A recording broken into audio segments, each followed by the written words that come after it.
Everyone had a great week.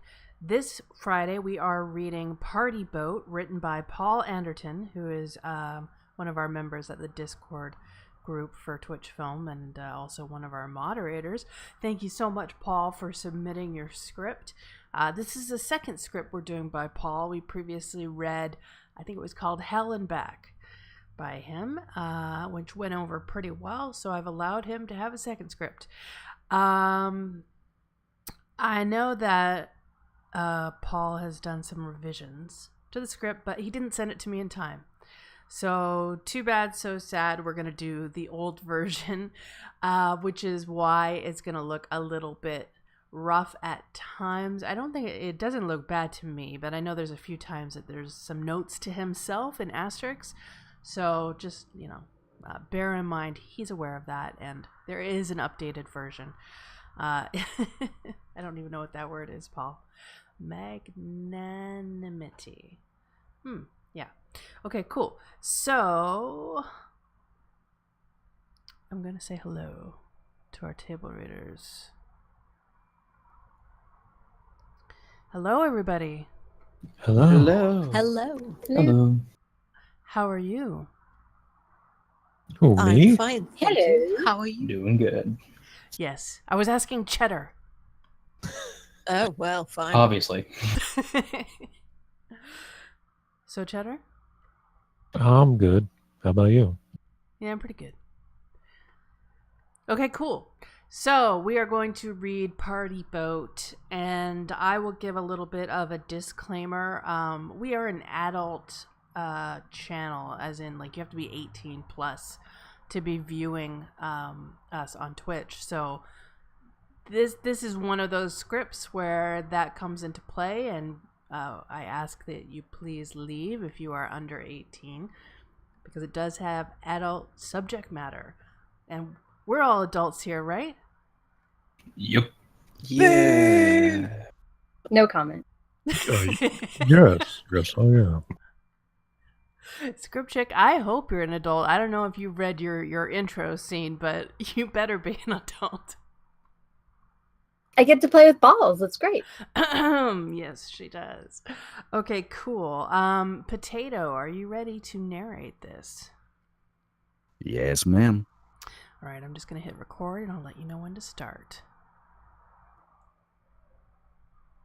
You may begin. Party Boat, written by Paul Anderton. Exterior, Manchester, night.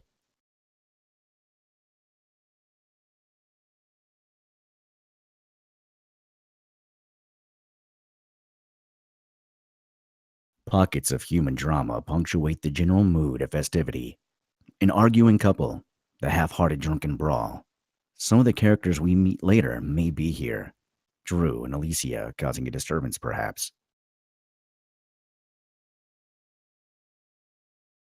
Interior, bedroom, night. It's dark in here.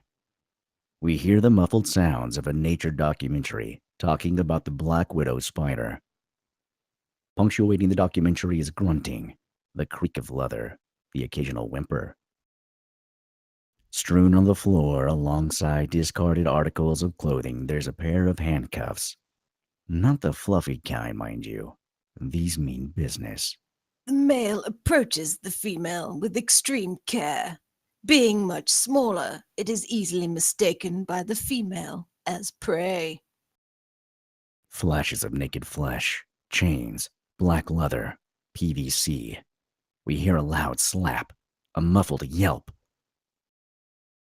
Exterior, Manchester, night. Further out from the city, and things are more sedate, befitting the late hour. A couple of drunks stagger in tandem. A bus drifts by. Taxis take advantage of the quiet to drive even more like maniacs.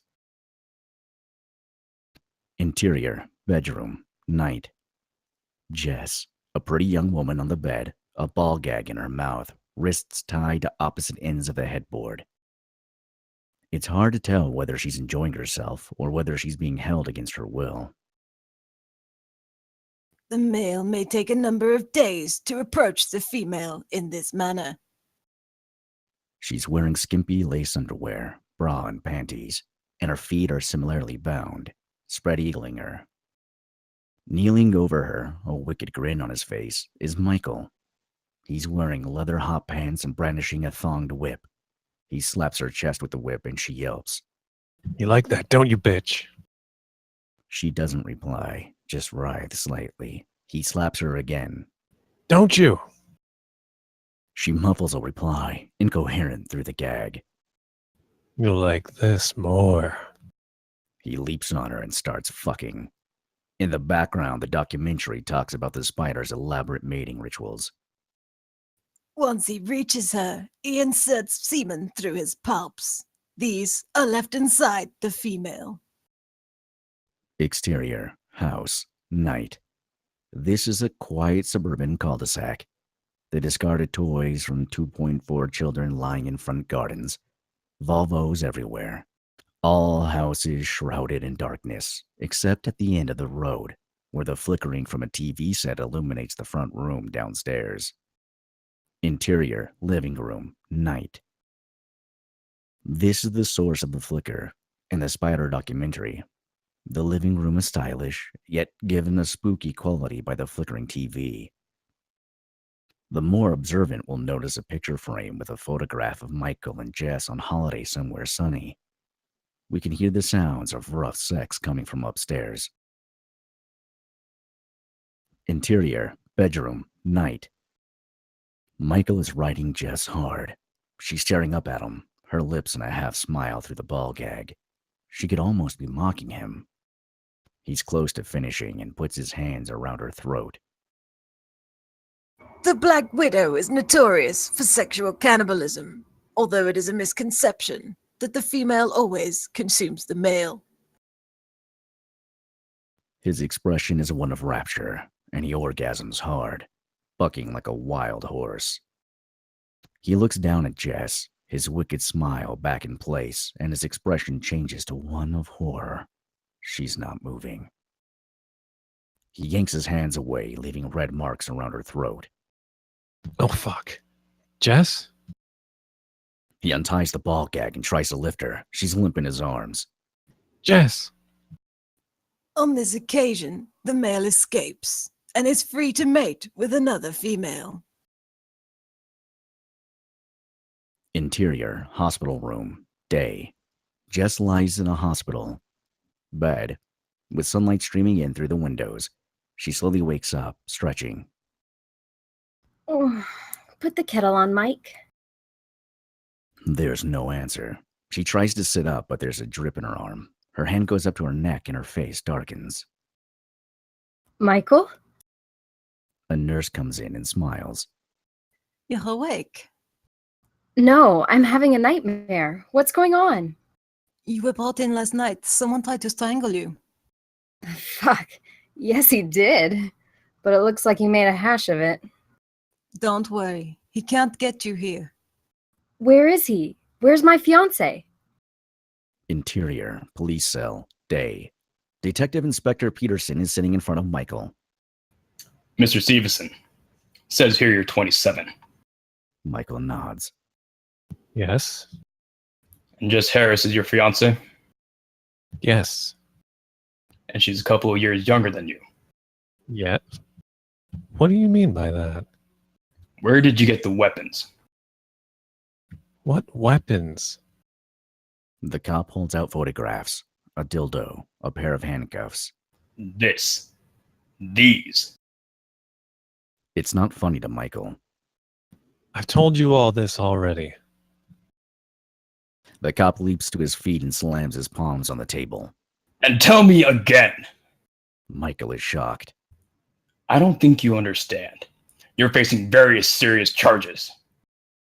Interior, police station, day. Jess stands at the desk looking tired. Miss Harris? Yes, I'm here to see Michael Stevenson. He's in custody at the moment being questioned. But there's no need. He didn't do anything wrong. The cop gestures with his head. Those marks on your neck seem to disagree. Jess's hand goes up instinctively to her neck. The bruises. Oh, I asked him to do that. Is that right? Yes? Look, you're safe now. You don't have to cover for him. You don't have to do anything you don't want. She angrily starts rummaging in her bag. Except have this conversation. Look at these receipts. For the handcuffs, dildos, gimp outfit, I bought. I know we're doing your job, but I want my future husband out of here now. The cop looks less sure of himself. Exterior, police station, day. Jess storms out of the station, dragging Michael behind her. Peterson follows, struggling to keep up. Miss Harris, I'm sorry, but you must understand. Jess stops and faces him. I understand, detective, but if you don't mind, I have unfinished business with my fiancé. She turns on her heel and carries on marching, Michael in tow. Yes, of course. It suddenly occurs to him what she meant. We hear Michael and Jess sniggering in the distance. Interior, living room, morning. The stylish room isn't child-friendly. A dirty ashtray, a couple of empty wine bottles. The shelves of DVDs are mostly 18s. There's been a party, but looking at the detritus, it was a party for two. Wearing the same clothes as at the police station, Jess and Mike lie in each other's arms on the floor. Mike stirs and kisses Jess's cheek. Hey, baby. She stretches her arms, wraps them around him, kisses him on the lips. There's a lot of chemistry. Jess takes in her surroundings. Oh, what time is it? Michael shrugs slightly. Dunno. 5? Jess groans. Oh, God, we need to get up. Michael smirks. I am up. She almost winces at the joke, smiles. She reaches down, searching. Michael moans slightly as she finds what she's looking for. So you are. Well, we can't let that go to waste, can we? You read my mind.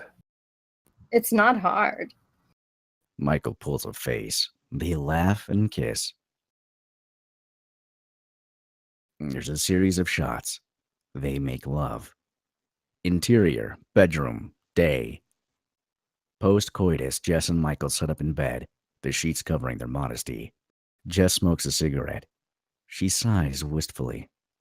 Michael looks at her, the contentment on his face briefly clouded. What's the matter, baby? Jess shrugs non-committally. I don't know. This is all we do. Michael reaches over playfully. But we're so good at it. She smiles for a moment. Yeah, but it's always the same. I mean, we don't go out. I only see people at work. It feels like we're in a rut. They both look a little worried. Why didn't you say anything? I am now. Michael looks nervous. Is it me? Should I be doing something else? You know, down there? Jess shakes her head. Michael gets up. Jess watches him walk out. Interior, office, day. Nondescript office, fairly quiet. Michael sits at his desk staring into space. Boo. Michael nearly jumps out of his skin. Bloody hell, Stuart. Stuart finds it highly amusing. Hey, don't blame me. I've been trying to get your attention for 10 minutes. Sorry, man. It's Jess. What's up? She finally get tired of your tiny cock? Funny. Women drive you insane, Mike. She's just in a rut. We both are. Stuart sucks his teeth. I've been there with Kristen. It's no fun when that happens. Well, what did you do? Stuart shrugs. We tried everything. Toys, role-playing, even S&M. Michael suddenly looks pensive. Stuart doesn't seem to notice. In the end, we did some swinging. That did the trick, all right. Michael can't tell if he's joking. Swinging? Oh yeah, we're at it all the time now. Anyway, that report. Interior living room, evening. Jess is sitting on the sofa using the laptop. Michael comes in, nervous. She glances up and ditches the laptop on the table. Hey, baby. How was work? Okay. You? She nods. Michael takes a deep breath. Jess, I had a thought about us. Jess looks concerned. Yeah? What do you think about swinging? Swinging? Michael cuts across her. I'm not saying I want an affair or anything. A mate mentioned it at work, and I thought, There's a long pause. You talked to someone at work about us. well, yeah, but I was just trying to, fix things. Jess looks thoughtful. Swinging. Michael nods. Jess smiles, filled with guilt, and shows him the laptop. There's a search engine on the screen, filled with swinging websites. Michael's face is filled with mock outrage. You were looking anyway, and you let me. She burst out laughing. He joins in, drops onto the sofa with her, kisses her. Bitch. Dick. They kiss. Exterior, park, day.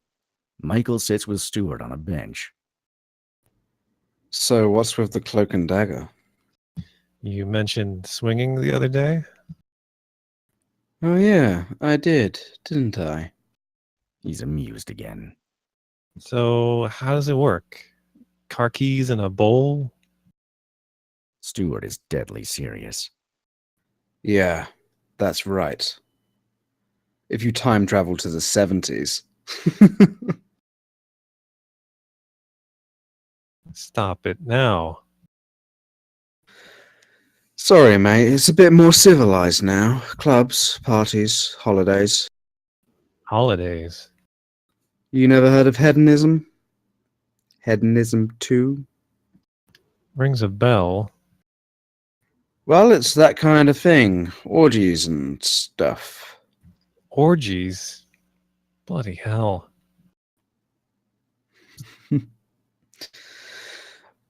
Maybe you should start smaller. Interior, living room, morning. Michael is up on the internet. Jess watches over his shoulder. There it is. Hedonism. Jess looks doubtful. Looks a bit OOT. OTT. Stuart was saying it's like an orgy over there. Jess pulls a face. See what else you can find. Michael clicks. Here's one. Holiday villa in Spain. 4 other couples. Jess shrugs. Never been a fan of Spain. Michael clicks some buttons. Okay. Caribbean yacht. 2 other couples. Jess perks up at yacht. That's more like it. Michael looks at her. Are you sure about this? Jess smiles. If we're going to do it, I want to ease into it. If you want to do that, maybe we should just stay here. Jess smirks. Well, I'd like a tan too. Okay. She kisses him. It's like a dream holiday. We need to be careful, though. Just in case. In case what? What if we get out there and there's no boat? What if the other 2 couples are all men? Fine by me. She nudges him in the ribs. You know what I mean. Sure. What if I ask Stuart and his missus? Jess looks slightly doubtful. Well, what's he like? He's a bit of a joker, but he's a nice guy. What about her? Michael shrugs. I don't know. But if she can put up with him, Jess laughs. Fair enough. I suppose that way, if something's up with this Drew, there'll be more of us. Michael looks thoughtful. Actually, thinking about it, we should have a contingency for that. He finds a website for hotels in the Caribbean. It's more money. We can cancel it if everything's fine. Best to be prepared. Jess points at a link. If we're being prepared, click that too. Rules for swingers. Oh well. If we're going to be that prepared, I'll fetch my Jaws DVD. She chuckles. Michael stands in Stewart's office doorway. Hey, man, what's up? We're going on a swinging cruise. Stewart breaks into a huge grin. Good work. I take it you weren't ready for hedonism then? The thing is, we're new. I don't want to rock up there and find we've been scammed or worse. We want someone with us we can trust, but we don't know anyone. Except you? You want me and Kristen along? Yep. Stewart nods. How much? Less than you think. Here's the website. He leans over, puts the link in. Stewart has a purse. I think I've heard of this Drew. Straight up guy. So, are you interested? Stewart leans back, looks doubtful. Well, it's a 2-week sex party on a yacht in the Caribbean. But I'm sure I can talk Kristen into it. They laugh. You're a dick, Stu. You know it. Michael is all seriousness. Thanks for this. No worries, man. You'll be safe with us. They have a manly hug. Hey, this isn't what it means by partner swapping. You'd like that, wouldn't you? They mock punch each other.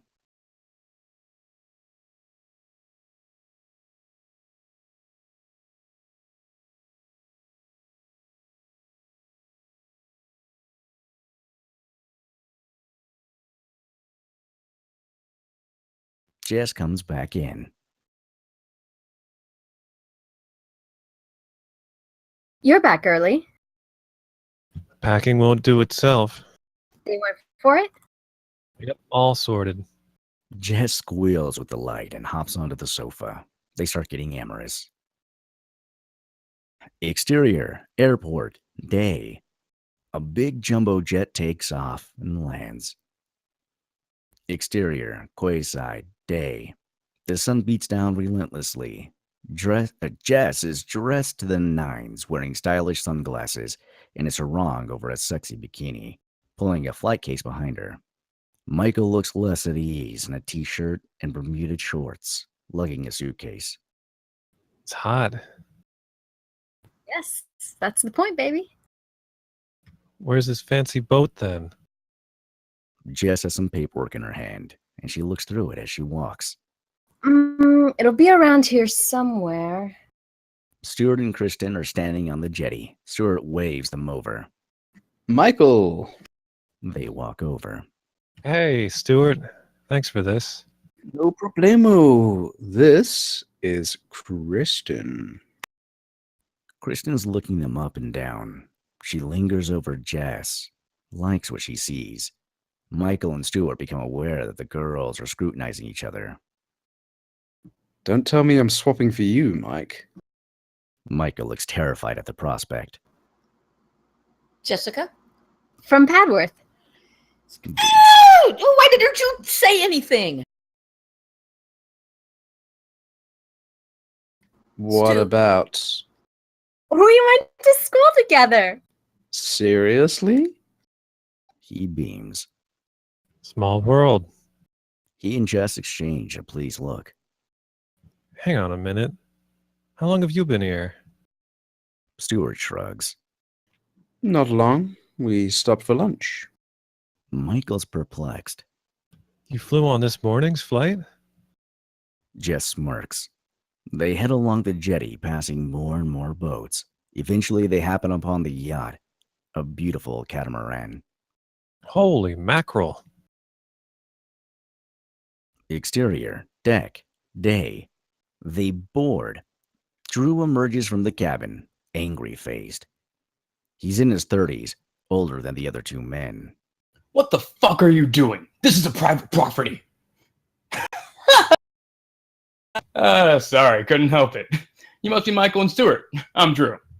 He shakes Stuart and Michael warmly by the hand in turn. It's not obvious, but somehow he seems to miss Jess and Kristen. He calls over his shoulder. Alicia, company. Alicia emerges. She's young and beautiful. Michael and Stuart exchange a glance. She's also a lot younger than Drew. Kristen and Jess exchange a glance. She smiles, waves. Hey, bitches, all aboard the party boat. This is the main deck. We eat out here or on the cabin. Extra seating and room for sunbathing at the front. He heads inside. Interior, cabin day. Drew leads them all around. Lou and Carl are preparing a meal. Lou and Carl, they run things. We just hang around looking untidy. They laugh. Carl and Lou have obviously heard it a few times.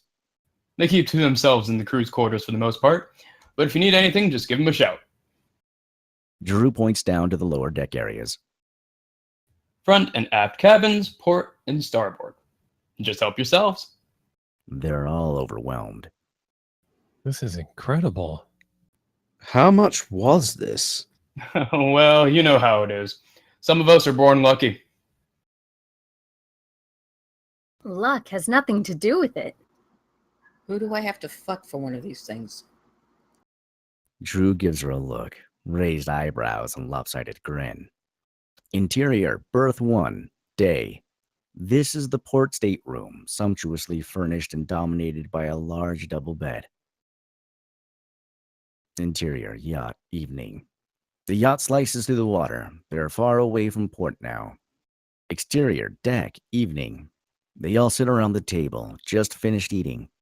Drew pours another glass of champagne for everyone. I propose a toast. Let's get this party started. Everyone whoops and Whoop, whoop, whoop, Yeah. Bow chicka wow wow. For Jess and Michael's benefit, let's go over the rules. There are no rules. Woo! Seriously, though, there are some things you should know. Number 1, be safe. 2, don't do anything unless you want to. 3, don't make anyone else do anything. 4, as the weaker sex, the ladies initiate. 5, have a safe word. Every couple should have a few hours of alone time with each other every day. Jess and Michael are nodding, paying rapt attention. Stuart smirks at Michael. Do you need a pen? Don't worry, guys. It's just common sense. So have fun. He puts on some music. Exterior, deck, night. Everyone's dancing, drinking, lounging, and laughing. Michael's receiving plenty of attention from Alicia. Drew and Stuart are having a play arm wrestle match. Jess and Kristen are cheering them on. Drew drains the last of his beer and slams down Stuart's arm. Well, I'm dry. Who's for another drink? Yeah, I need ice for my shoulder. Thanks for letting me win, man. Like any of us believe that. He's a lover, not a fighter. You know it, babe. I'll come with you, Drew. Drew and Stuart head inside. Alicia stands and pulls Michael by the hand. Do you have a minute, Michael? I have something to show you. Michael is a little flustered. Can't you show me here? Cheeky. It's nautical stuff. I'll have you back in a minute. Michael lets her lead him. Okay. Back soon. Nautical. She just wants to look at his Rolex. Jess is shocked for a moment, but starts laughing. Well, she's younger than I expected. Andrew's older. Wouldn't surprise me if she's a ticket. Jess doesn't understand. Ticket? Statistically, there are more men available than women who swing. Naturally, you have to be careful. That's why most people stick to couples only. Well, that makes sense. But if you're on your own and you still want to get involved, you can find someone to pose as your other half. The penny drops. A ticket to the show. Exactly. It doesn't break any rules as much, but some people thinks it's cheating. Jess is concerned. And is it? Stuart and I are cool with it. It's up to you and Michael, I suppose. Well, if it's all right with you guys. They toast their glasses. Exterior, foredeck, night. Alicia leads Michael to the ship's bow and sits him down. She starts sexy dancing for him. This isn't nautical. We're at sea, aren't we? She peels off her top, letting her breasts out. Besides, I just wanted to give you a preview, something to look forward to tonight. She carries on, gyrating. Michael's intimidated. Nice. All real too. Feel them if you like. Michael is scared. Maybe later. She drops down in front of him, moves her chest close to him.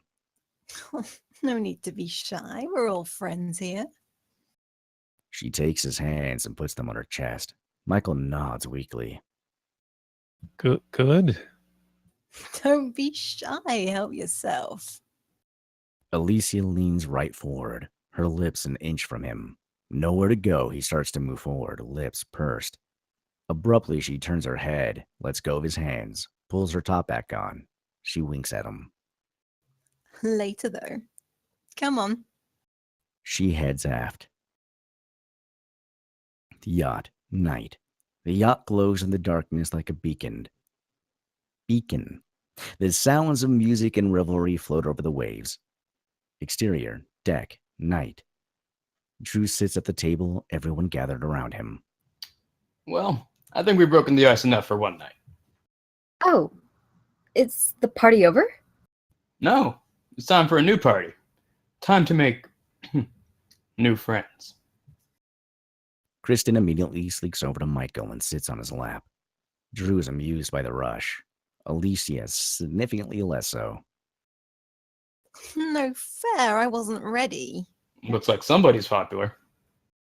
Michael swaggers as Kristen kisses him on the neck. No rush, ladies. Plenty to go around. Jess rolls her eyes. Great, as if his head isn't big enough.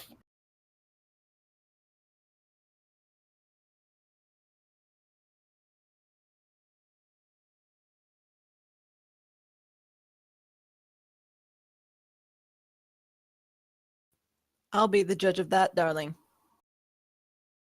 Kristen winks at her. Alicia weighs up her options, reluctantly heads over to Stuart, who's a little put out. Don't panic, baby. I might not be as pretty as Mike. It just means I work harder. You'd better. With that, she plunges her tongue down his throat. Eventually, he comes up for air. Blimey, O'Reilly. You said it now, Stuart. I'll get an ice pack ready for tomorrow morning if you like. Jess looks around. Everyone's paired off except her and Drew. He smiles at her without seeming expectant. She stands and walks over to him. Looks like you and me left. Drew grins. I like those odds. A series of shots. Berth 1, Michael and Kristen. Sexy time. Berth 2, Stuart and Alicia. More sexy time. Berth 3, Jess and Drew reading and philosophy. No, wait. Sexy time. Exterior deck, morning. Michael sits at the table in his underwear eating toast. Jess arrives yawning. She's wearing her sexy outfit.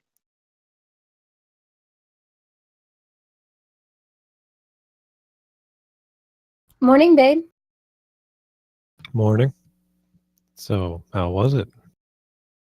Jess smiles guiltily. Nods. Nice. You? It's Michael's turn to smile. It was great. They laugh, at ease again. Michael puts his arm around Jess. You look beautiful this morning. I wasn't really awake, but you've perked me right up. Jess slides her hand between his legs and grins. So I have. They start to get intimate. Are you selling tickets? They both jump apart. Kristen is standing at the table in her swimsuit and a thin shirt, a wry grin on her face. We were just. Hey, that's what we do it for. Enjoy yourselves. She looks Michael up and down approvingly. Drew emerges stretching. He's in his trunks with a shirt on. I know you will, Jess. Michael was pretty amazing last night. Well, judging by Jess's performance last night, we're going to need fire extinguishers in every room. They all laugh as Stewart emerges. He's wearing shorts and a t-shirt and walking with some difficulty. He makes a sprint for Kristen and swoops her up in his arms. Morning, sexy. Stewie! They kiss and cuddle. Hey, Drew, that girl of yours, she's insatiable. She nearly snapped my cock off. Oh, baby, let me kiss and make it better for you. Sounds like my day's already planned. They slink off together. Stewart scratches all over his back. Drew notices them and his face darkens. For fuck's sake, Alicia. He turns to Jess and Michael, all smiles once more. Well, I'd better check in on Alicia. If you fancy some privacy outside, just head up to the bow.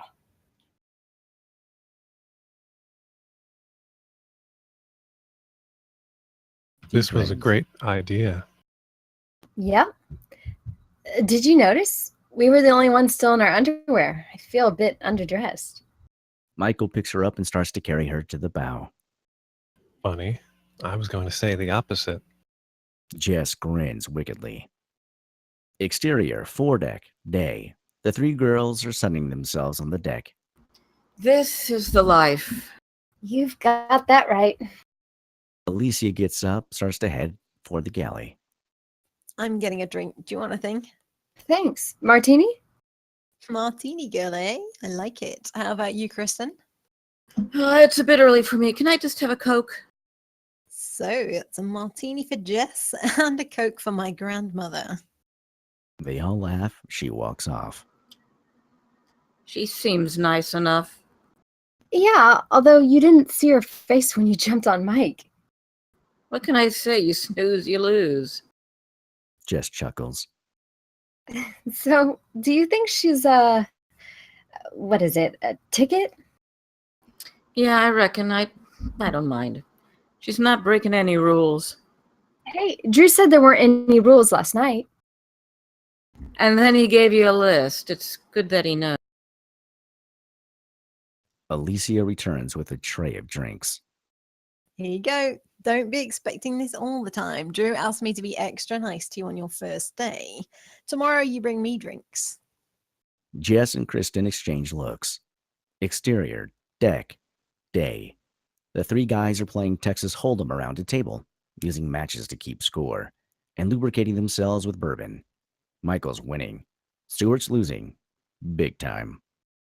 Read 'em and weep, boys. Full house. Stewart throws his cards on the table with disgust.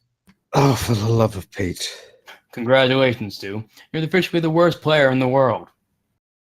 Well, you know what they say, unlucky in cards. My new best mate. Huh. I console myself with the fact that I'm hung like a donkey. Oh, that's odd. I thought donkeys had big dicks. They burst out laughing. Okay, enough posturing, chaps.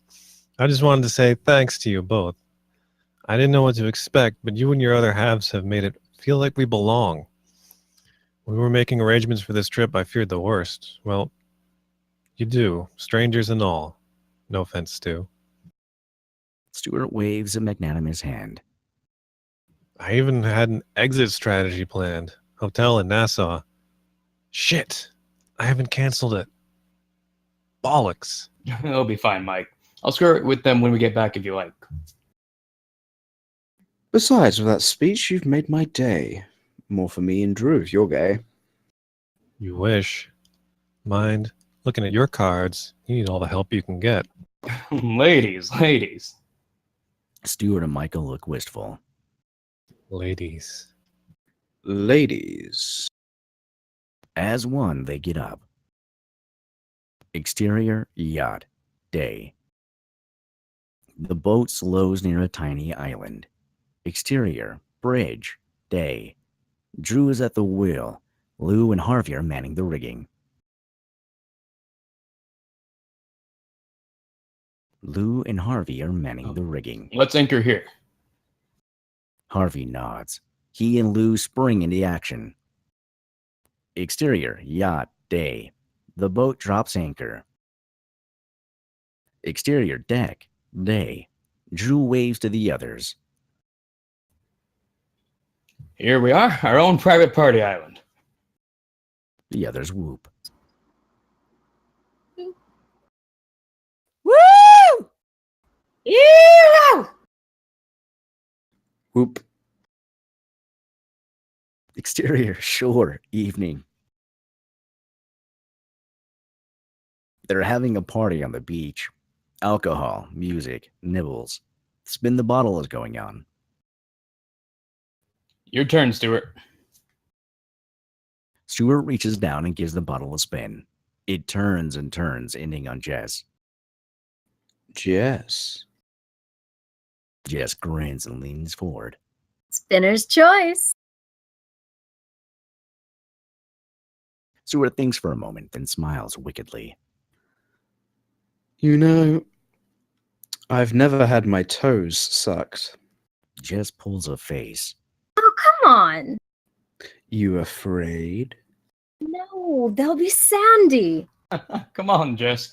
You can't transgress the unwritten way of the bottle. Everyone whoops and cheers as Jess blows Stuart's toe and puts it in her mouth.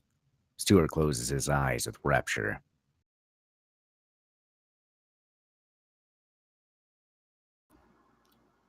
That's Ugh. gross. Shut up, you. You never do this for me. No, because I know what you do with them. Jess nearly chokes. Oh, I can guess. Ugh. Jess grabs a drink and takes a big mouthful, swilling it around and spitting it. Everyone laughs, although Michael seems to be putting it on. Thanks for that, Stuart. Anytime. Drew looks at Alicia. When you're ready. Alicia presses on the bottle as she spins it, so there's a groove towards Michael. No surprise, it stops on him. You choose then. Alicia smiles seductively and starts crawling on all fours towards him. Just a kiss. Okay. He purses his lips. Alicia moves downward. Not there.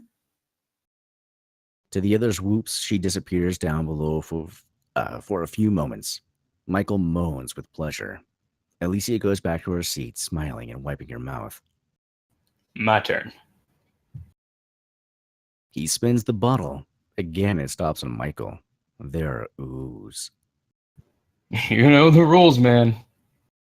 Drew leans forward and snogs Michael. Everyone cheers. Not bad. Michael jumps to his feet and rushes for the boat. Gotta go. Jess leaps up embarrassed. Sorry, guys. We'll be right back. Exterior, deck, night. Jess stands on the deck with Michael. What the hell was that about? It's just not like I thought. So you're not having a good time out here? It's not that. Oh, then it's because you had to kiss Drew. Is that it? You're a homophobe. You know that's not true. You're jealous? Michael tries to go past. No. Then what? What's so important you have to embarrass me in front of these people? He rounds on her. It's guilt, okay? Look, I thought I was okay about this. I am, mostly. It's just... sometimes I feel like I'm cheating on you. I know we both consented to it, but it's one thing behind closed doors. I can leave it in there, and that's the end of it. But right in front of you, it's real. I can't just lock it away. Everything that happens, I'm watching your face for a flicker, a glimmer of jealousy. Because if I see that, I'll have lost you. Jess starts to speak. Look, forget it. I'm fine. Let's just get back, okay? He heads for the stairs. Jess watches him leave, conflicted.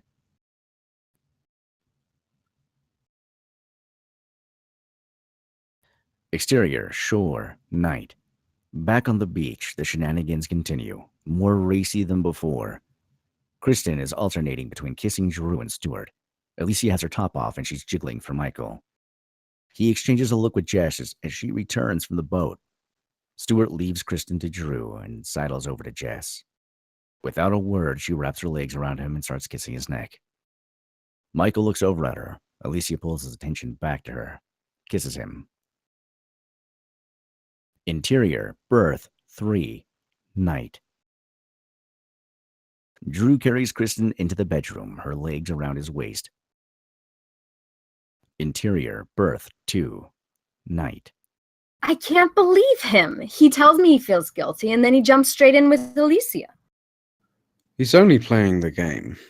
Well, two can play that game. She throws herself at Stuart. Interior, berth 1, night. Michael and Alicia walk into the room. Forget about her. You're with me now. And once you've had me, you'll never want anyone else again.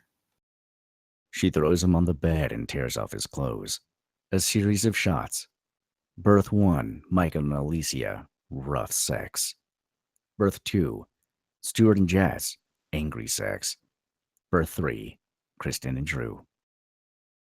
Exterior, deck, morning. Alicia sits at the table drinking orange juice and reading a magazine. Jess comes out of the cabin. There's no sign of anyone else. She pours herself some orange. Morning. Alicia glances briefly up at her.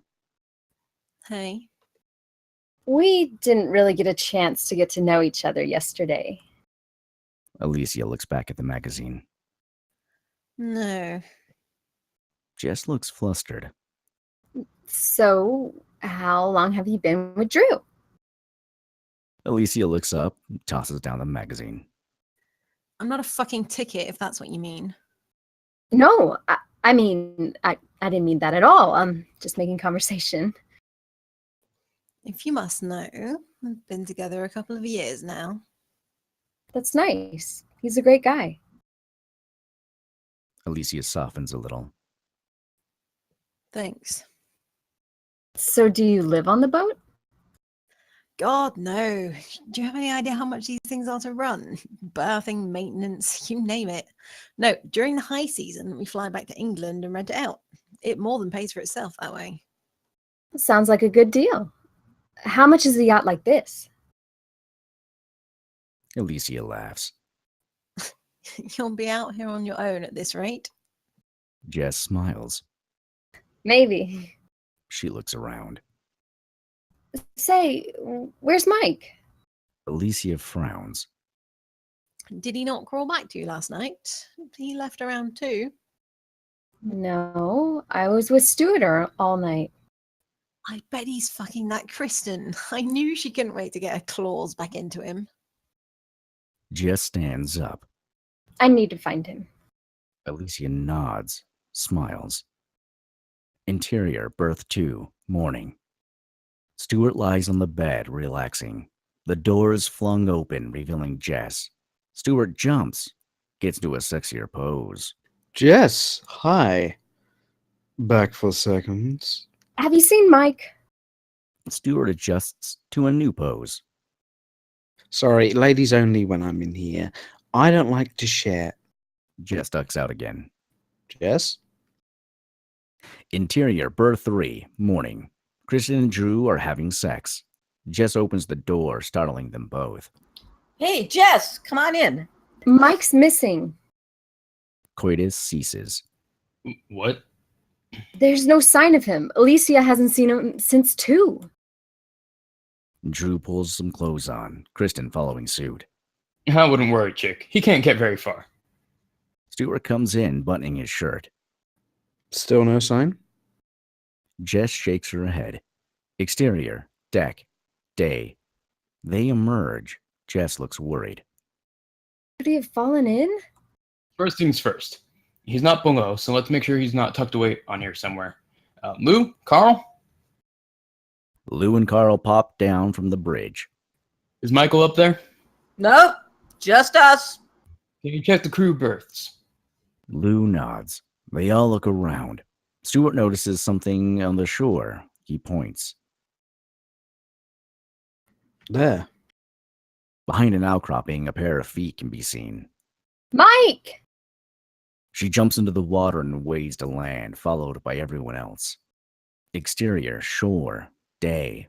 Jess runs up the beach and sees Michael lying face down on the ground. He's not moving. Mike! Drew skids to a halt by Michael, turns him gently over.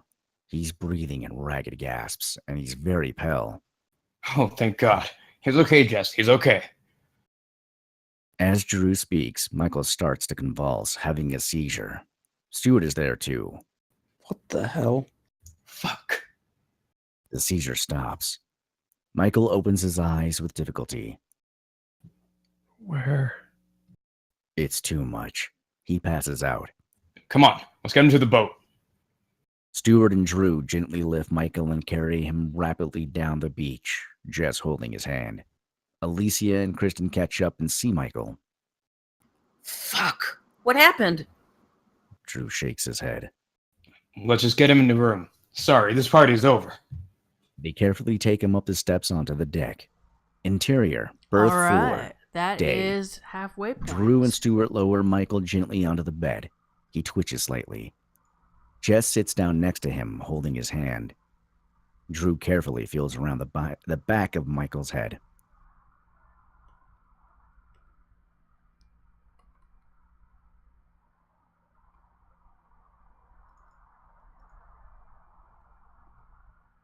Drew carefully feels around the back of Michael's head.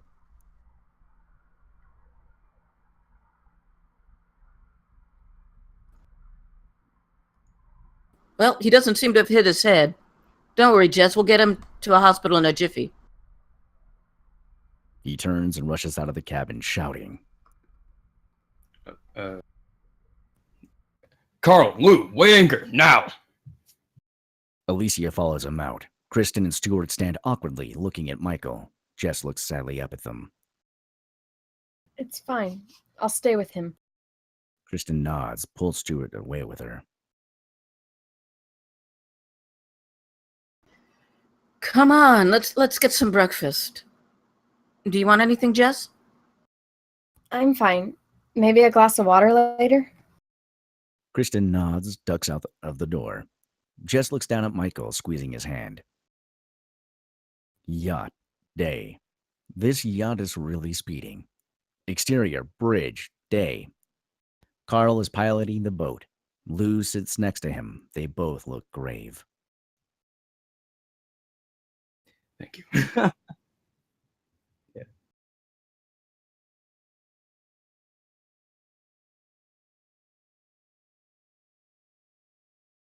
Yeah, sorry, I got confused. That's why I wasn't talking. I was like, should I say something?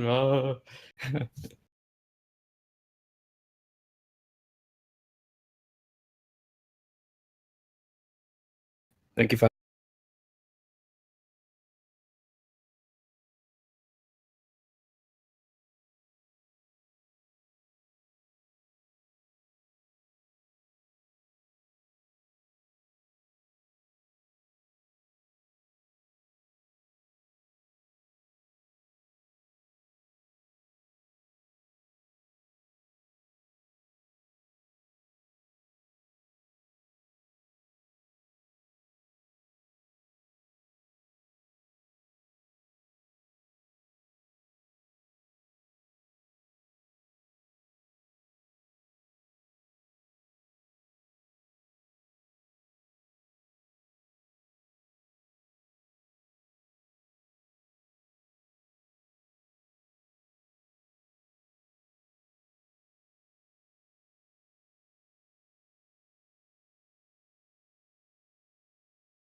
His yacht is really speeding.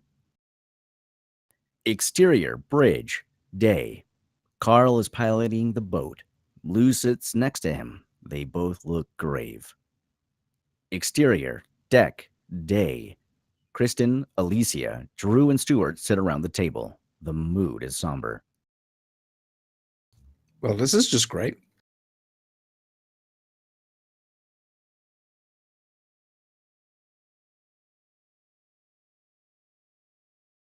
Stuart, what if he doesn't make it?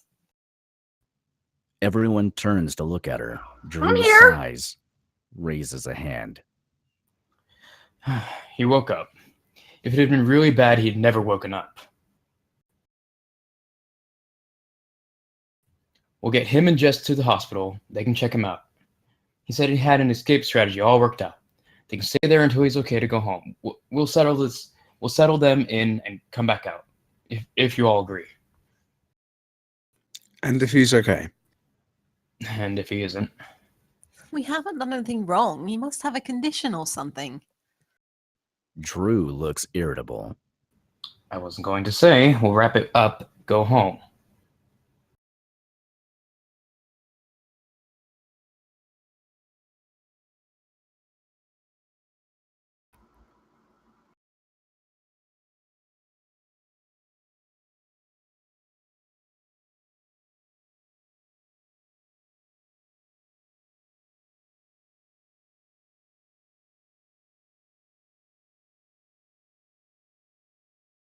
Well, what about the Come police? on, babe. Don't worry about Mike. He'll be fine.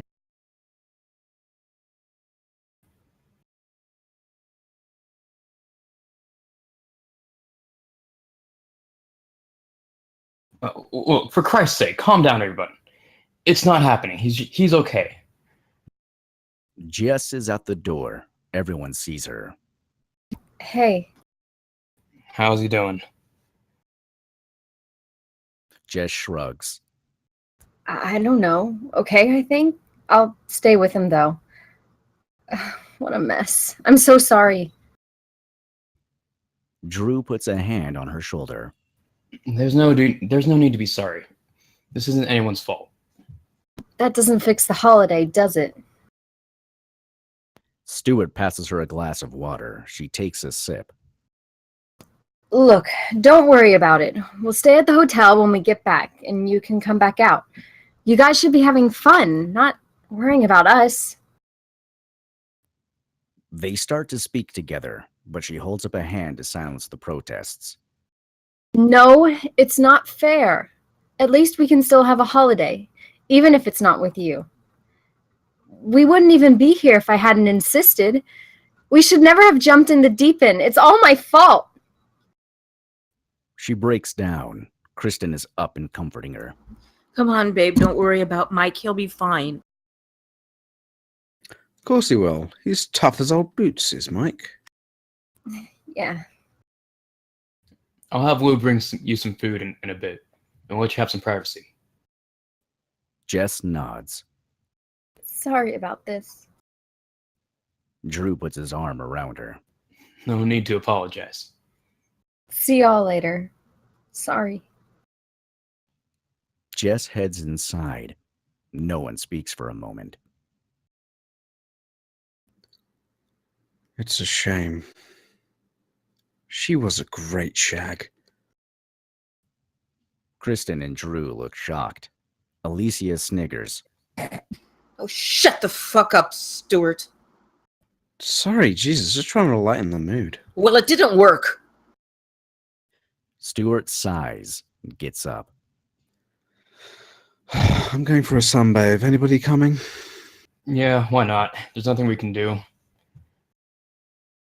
Drew stands. Interior, berth 4, evening. Jess sits on the bed holding Michael's hand.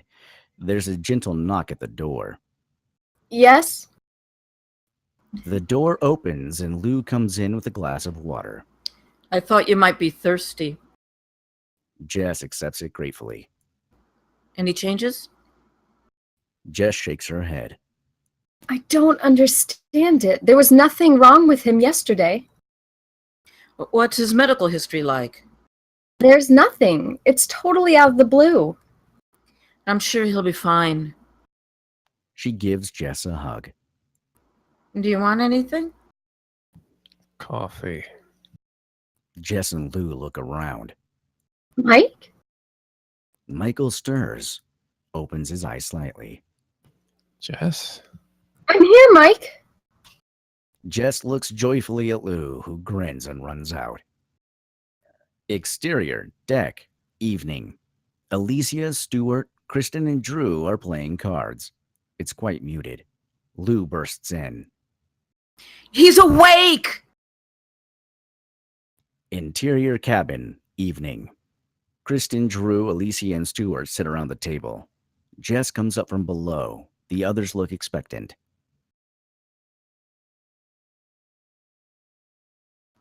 We heard. How is he? He's groggy and really embarrassed, but he's fine. That's great news. Kristen leaps up and hugs Jess. Can we see him? Maybe tomorrow. He wants some peace and quiet right now. No problem. Tell him he's a lightweight. God, don't. Honestly, don't tell him that. Stuart's just being a dick as usual. She kicks him in the shin. Ow. Well, I'll get back. Just wanted to tell you the good news. Jess ducks inside. Drew grins. Told you. Alicia puts her arms around Stuart and blows in his ear. I guess that means the party's back on. Yeah. You guys can. I'm not in the mood. Nor me. Stuart kisses Alicia. Yacht. Night. The catamaran moves through the water. There's some moonlight, but otherwise it's dark. Exterior. Bridge. Night. Carl sits slumped at the wheel, snoozing. Cradled in his arms is Lou. Exterior. Foredeck. Night. Drew sleeps on the deck, out like a light. Interior. Berth 3. Night. Jess and Michael lie on the bed. Jess is fast asleep. Michael looks up at the ceiling, restless. He gets quietly out of bed, looks down at Jess sleeping peacefully. He tiptoes out. Exterior, deck, night. Michael comes out, stretching. He's distracted. He looks at it fearfully. Suddenly, he has a seizure and falls to the deck. Exterior, bridge, night. The noise briefly stirs Carl. He shuffles slightly, but doesn't wake. Interior, berth, 1, night. Stuart and Alicia are having sex. Stuart's sitting on top. You're so hot. Yeah, I am. As they move together, she digs her fingernails into his back, drawing blood. Stuart yelps in pain. He sits up. I thought you liked the rough stuff. Within reason. Huh, pussy. Stuart gets off Alicia, sits on the edge of the bed. She follows him, wraps her arms around him. Come on, baby. Stuart relents, turns to kiss her. He realizes that there's something tied around his wrist. It's a silk scarf. What? If you don't like it rough, you might like it kinky. As she speaks, she ties the other end around the headboard. Interior, berth 2, night. The sleeping area is dark, thin shafts of light playing in a pattern on the bed.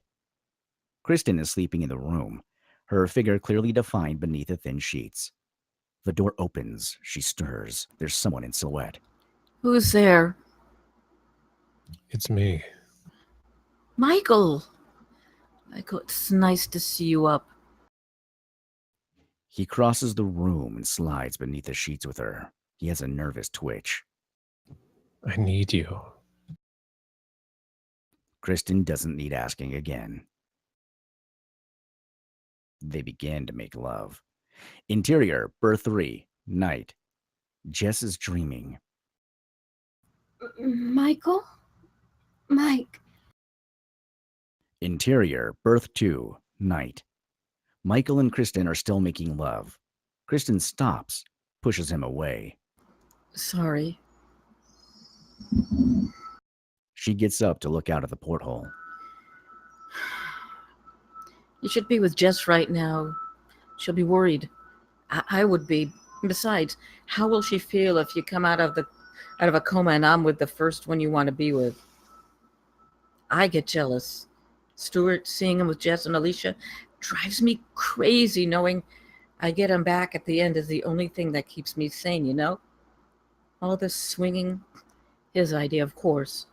I mean, the sex is good, but it's not with him. I love him. She turns back to the bed. Michael is seizing again. Kristen dashes over to him. Mike? Interior, berth 1, night. Stuart and Alicia moan in ecstasy as they climax together. Interior, berth 2, night. Michael stops fitting. His eyes snap open. He stares wildly and grabs Kristen around the throat.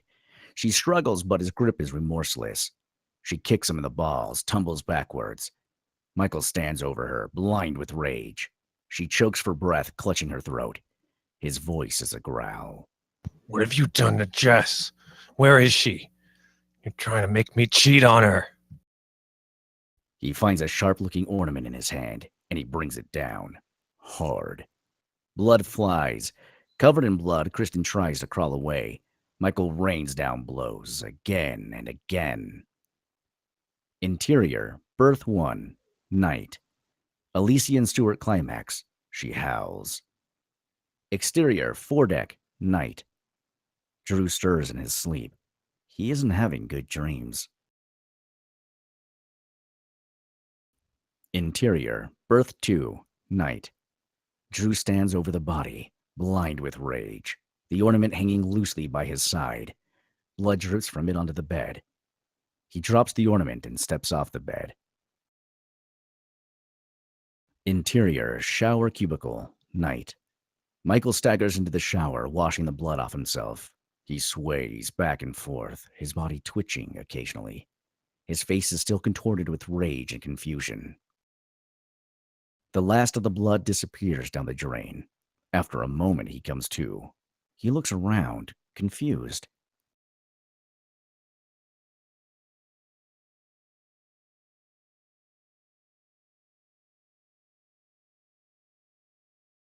Yacht, morning. All seems peaceful. Carl can be seen at the wheel.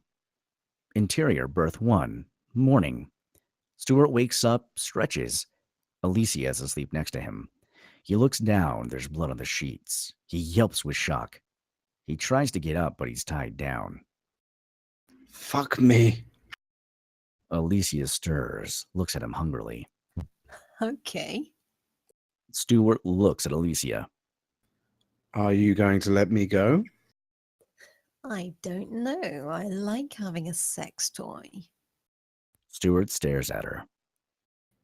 I need the toilet. When I said kinky, She starts to untie him, taking her time. When she finishes, he jumps up, rubbing his wrists. Thanks. He heads for the door. hey, I'm not done with you yet. He laughs and walks over to the bed. There's plenty of time later. Alicia pouts. Later, Michael might be up to it then. It's Stuart's turn to pout. I'll take the chance. I need to see Kristen, my wife. Alicia grabs him around the waist, pulls him down, and kisses him hard. You'll be back. Stuart reluctantly drags himself back up and leaves.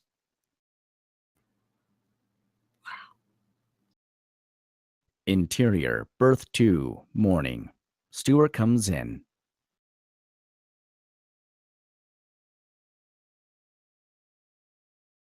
Kristen? He sees the body. There's blood everywhere. Chris? He dashes over, cradles her bloody body in his arms. He cries out in pain. Interior, berth 4, morning. Jess lies next to Michael on the bed, his arm over her. She jumps up at the cry. He stirs. Mike? Michael sits up slowly. What's happening? It sounded like Stuart. She jumps out of bed. He struggles to follow. Interior, berth 2, morning. Drew and Alicia come in. Alicia screams. Jess and Michael are right behind them. Oh, God.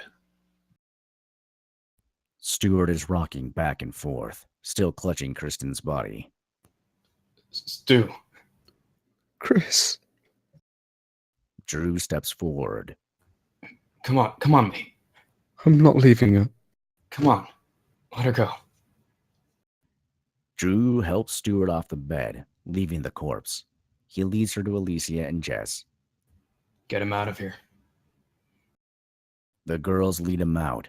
Michael is rooted to the spot, transfixed. Mike. Michael doesn't respond. Michael. Michael snaps too. Sorry. It's just a shock. Drew nods sympathetically, puts a hand on his shoulder. I know, man.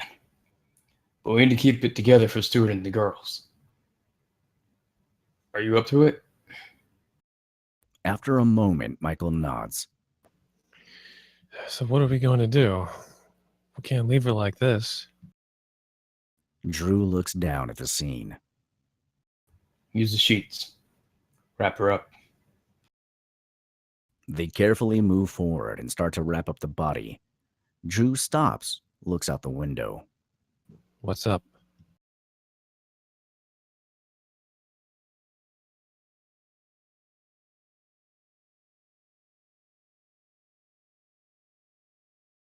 What's up? We're not moving. Exterior, deck, day. Jess and Alicia help Stuart onto the deck and sit him down. Stuart is catatonic and covered in blood. Lou comes down from the bridge. What's going on? Jess looks up. Can we have a minute? Lou stands motionless for a second, then nods and heads back upstairs. Actually, we need some tea, hot and sweet. She heads inside. Alicia grabs a towel and dips it into the sea before bringing it back and handing it to Jess. Stuart sits listlessly. Jess wipes the blood off of him with the wet towel. Alicia fetches another. Lou brings in a cup of tea, hands it to Jess. She brings it to Stuart's mouth. Here, drink this. He swallows a couple of small mouthfuls, seems to perk up a little. Alicia rubs his back. Exterior, bridge, day. Carl is sitting in the pilot's chair. Drew comes up. He has blood on him. What the hell's happening down there? Kristen's dead. What? Murdered. Fuck me. Carl reaches for the radio. Mayday, mayday, mayday, Mary. The radio is off. Carl looks up to see Drew at the unit. We don't know what we're doing with yet, Carl. Carl looks at Drew. All right. I don't like it. Drew nods. He remembers why he came up. We've stopped. We're becalmed. The wind dropped like a stone. We have to get back. Now. Carl points across the water. In the distance, the sea looks a little darker. Looks like a breath of wind over there. Hopefully it'll pick up in an hour or so. Drew nods. Keep me posted. Aye, aye. Drew ducks back down. Carl watches him go. He looks over at the radio. Interior, berth 2, day. Michael stands over the corpse of Kristen. He gingerly pulls the sheets over her body. She moves. He jumps out of his skin. She's obviously dead. There's no way she can move. He peels back the sheets. She sits up, looks at him. Michael, But you're dead. you should know. Michael is terrified, supports his weight on the wall.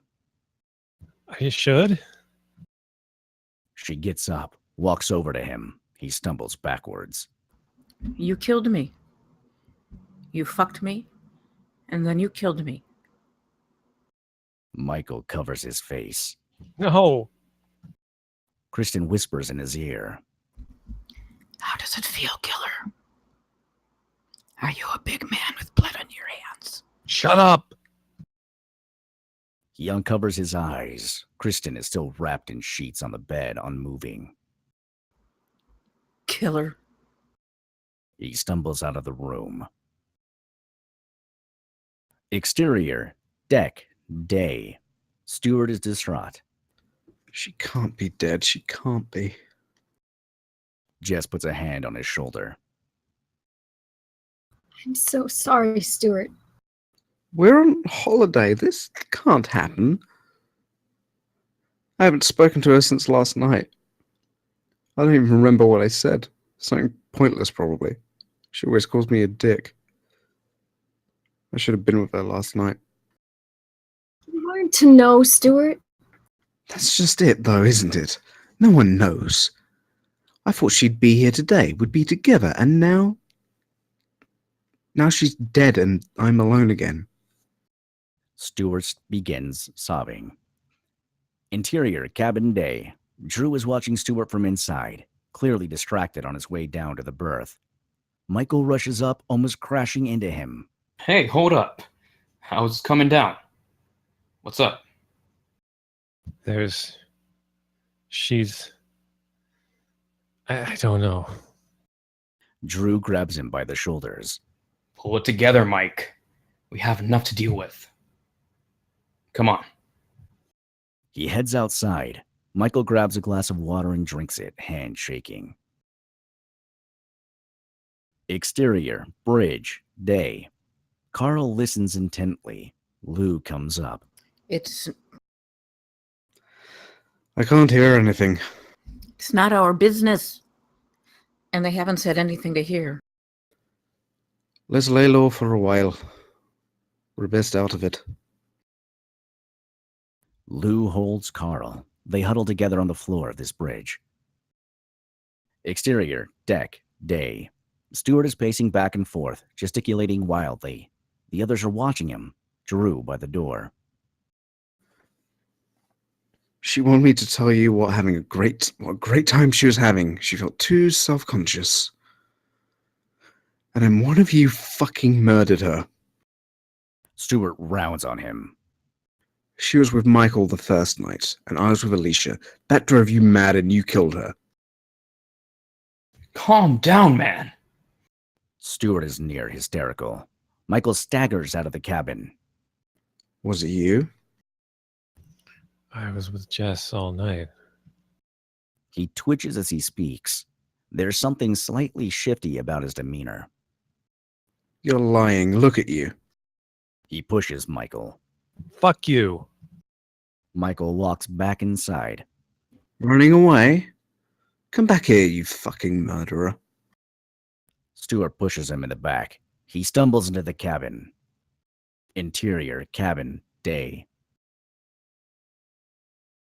On the floor, Michael starts fitting again. Jess runs in, cradles him. What the hell are you doing, Stuart? He did it. He killed Chris. Michael opens his eyes. Killer.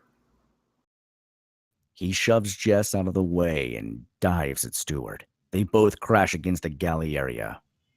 You're in on it too. He finds a knife in his hand from the counter and slits Stewart's throat. Stewart clutches at the spurting wound, gurgling. He collapses on the ground. Everyone is shocked into paralysis. Michael rounds on Jess. No one cheats on me, you bitch.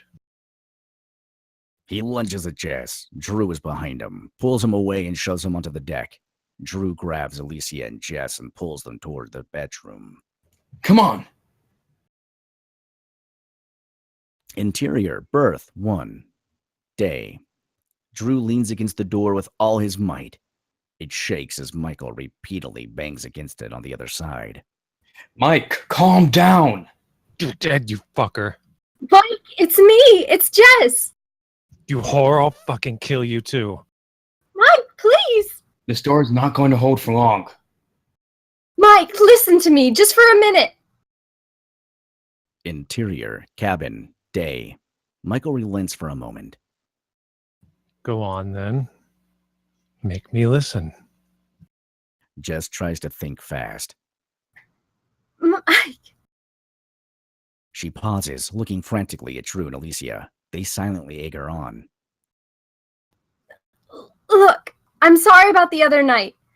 The argument. I understand you're feeling guilty. I do. I wasn't 100% honest with you before. Okay? I was jealous. I can't help it, Mike. I've always felt like you're better than me. I don't know why you stay with me. And why I saw the other two fighting over you, it reminded me. I'm scared, Mike. I don't want to lose you. I love you. Interior, cabin, day. Michael's face is twisted with anger, braced against the door. Sensing something behind him, he turns. Kristen and Stuart stand behind him, arm in arm. You killed me too, Michael. Both of us. Big man. Torn us apart, Michael. Your best friend. What kind of man are you? Michael backs against the door. Jess? Jess, is that you? I'm scared, Jess. Interior, berth 1, day. Jess breathes a huge sigh of relief. It's all right, Mike. I'm here. She turns to Drew. Their conversation is whispered. Come on. He's okay now. Open the door. Are you fucking kidding? He just killed 2 people. We don't know he killed Kristen. No, but we all just saw him slit Stuart's throat. It's a reasonable assumption. Interior, cabin, day. Michael is sitting outside the berth, curled into the fetal position. Stuart and Kristen whisper in his ears. Killer. Murderer. Jess? His face contorts once again. Interior, I'm here. berth 1, day. I'm here, Mike. Are you okay? Nothing makes sense, Jess. I'm coming, Mike. He wasn't himself. He's not a killer. It must be the fits. We have to help him. She reaches for the lock. Drew pushes her hand away. Help him? We need a fucking straitjacket. Listen, he's calm now. If we keep an eye on him, we'll be all right. I don't like this. Jess reaches for the lock. Just as she unlocks the door, it shudders and caves inwards from a bang. Drew darts forward and throws himself at the door. Michael straining on the other side. Michael sticks the knife through the gap between the door and frame, waving it around. Drew tries to dodge it, whilst trying to shut the door. Jess grabs Michael's knife hand, trying to push it back through the gap. Alicia kicks the door. It slams against Michael's arm and he cries out in pain. The knife disappears. Drew shuts and relocks the door. He looks at Jess sadly. Michael batters on the door. Jess, you fucking bitch. I'm going to kill you. Interior, cabin, day. Lou creeps into the cabin from outside, followed closely by Carl. She almost falls over Stuart's body. She stifles a scream. Carl is at her side. He bends down and turns him over, revealing bulging eyes, the ugly throat gash, and blood still pumping out. Carl gasps and closes Stuart's eyes. Lou and Carl hold each other. They hear the banging below. They exchange a glance and Carl gestures upstairs to the bridge. Lou nods and tiptoes out. Carl looks around, grabs a fire extinguisher from the galley area. Interior, berth 1, day. Michael's banging increases in ferocity. The door starts to give way. Drew looks at the girls, frantic, still hard against the door. Find a weapon, something we can use. Alicia starts ransacking the drawers. Jess can't move. Interior, cabin, day. Carl creeps to the stairway and looks down. Michael is bouncing off the door. Carl steps carefully down, brandishing the fire extinguisher as a makeshift club. Hey, Michael stops, looks up at the new intrusion. You're dead. He turns back to the door, resuming his battering. The door's about to give way. Carl is taken aback. He stills himself and swings the extinguisher at Michael, hitting him in the back. Michael stumbles and turns back to Carl. I killed you once, Stuart. It'll be easy to do it again. He swings the knife at Carl, who deflects it with the extinguisher. Carl starts to back up into the main cabin. Michael advances. Michael slashes again, this time catching Carl's arm. Carl drops the extinguisher, dives at Michael, knocking him off his feet. They wrestle for the knife, but Michael is much stronger. Carl punches him in the face. Michael is briefly stunned. Carl struggles to his feet and darts out of the door. Michael sits up. Stuart is standing over him, his neck wide open. it's different when they're ready for you. Michael pushes past him, and he's gone, back as the corpse on the floor. Interior, berth 1, day. The sounds of struggle have gone. Drew listens at the door. He turns to Jess and Alicia. Stay here. He opens the door cautiously and heads out. Jess follows. Exterior, deck, day. Michael creeps out, knife held ready. There's no sign of Carl. Exterior, foredeck, day. Carl waits against the wall, tensed. Lou looks down from the bridge, terrified. They exchange glances. Where is Michael? Carl glances down and realizes that he's casting a shadow across the boat. At that moment, Michael yells and dives at him. Carl deflects Michael's bladed hand and they tumble backwards onto the netting. They fight for control of the knife, and Carl manages to knock it from Michael's hand. It skitters across the deck and into the seated area. Exterior, deck, day. Drew comes out, hears the sounds of a struggle. He peers through the 4 windows and sees the fight. Carl! Jess comes up the stairs and looks outside.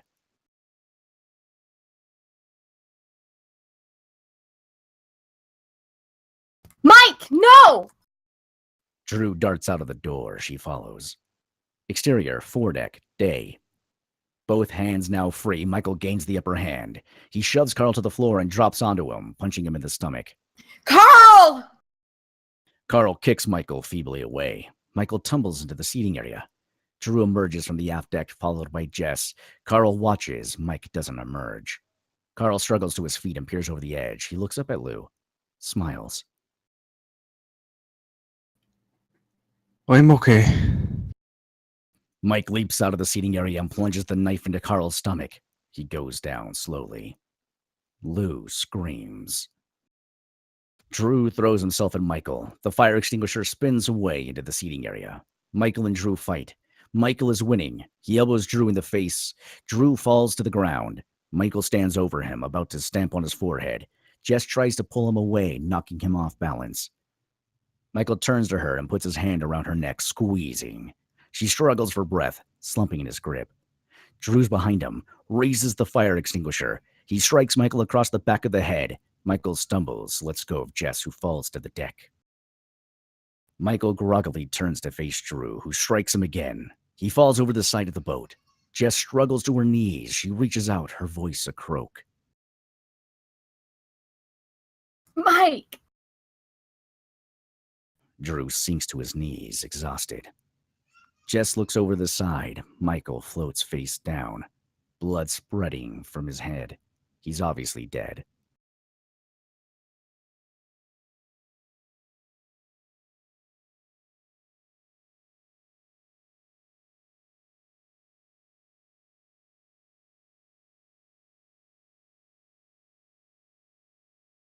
Interior, berth 4, evening.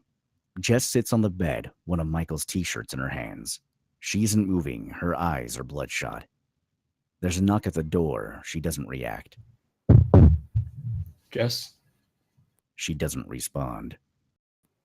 Jess, I'm sorry. I had no choice. You saw him, what he was like, what he did. She slowly looks up at the door. Come out. We need to talk about this. She turns her head back, staring once more into space. She holds the shirt to her face. Exterior, deck, evening. Drew, Alicia, and Lou sit in a circle. Lou is almost hysterical, her eyes red. What the fuck are we going to do? Drew puts his arm around her. Come on, Lou. He's gone. Carl's gone. She falls silent. Drew squeezes comfortingly. This is a nightmare. We have to go back. Tell the authorities what happened. Tell the authorities with a yacht full of corpses. Are you insane? Drew shoots her an angry look. I don't see what other choices we have. Alicia's angry too. As soon as they see this mess, they'll start asking questions. They won't take anything we say at face value. Lou composes herself.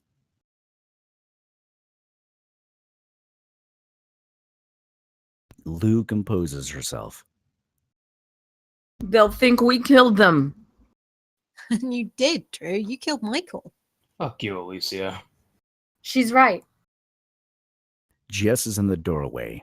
They all look at her. Drew makes a move to comfort her, but she glares at him. How are you doing?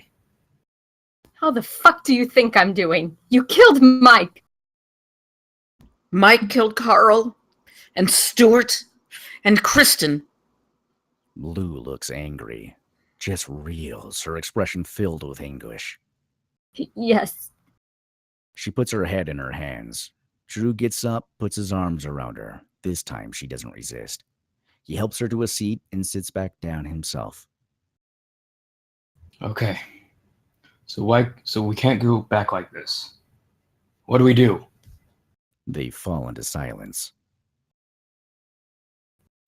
Chop the bodies up, feed them to the sharks.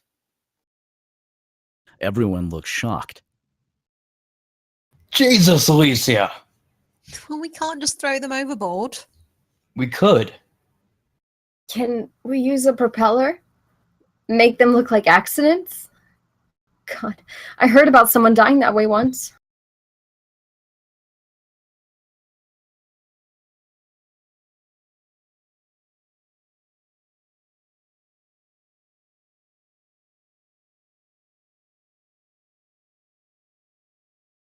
It sounds pretty So- gruesome.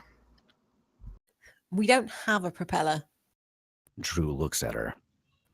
We do. On the rib. It's not practical, though. We can cut the bodies to make the wounds look like propeller blades. Jess looks concerned. What about Mike? Drew thinks. We ditched the rib. We can say the three of them took it too far and we couldn't find them. Okay. We'll put them over the side, clean the boat, and head back to the mainland. We'll make a missing persons report and get back to England as soon as we can. After a moment, they all nod in agreement.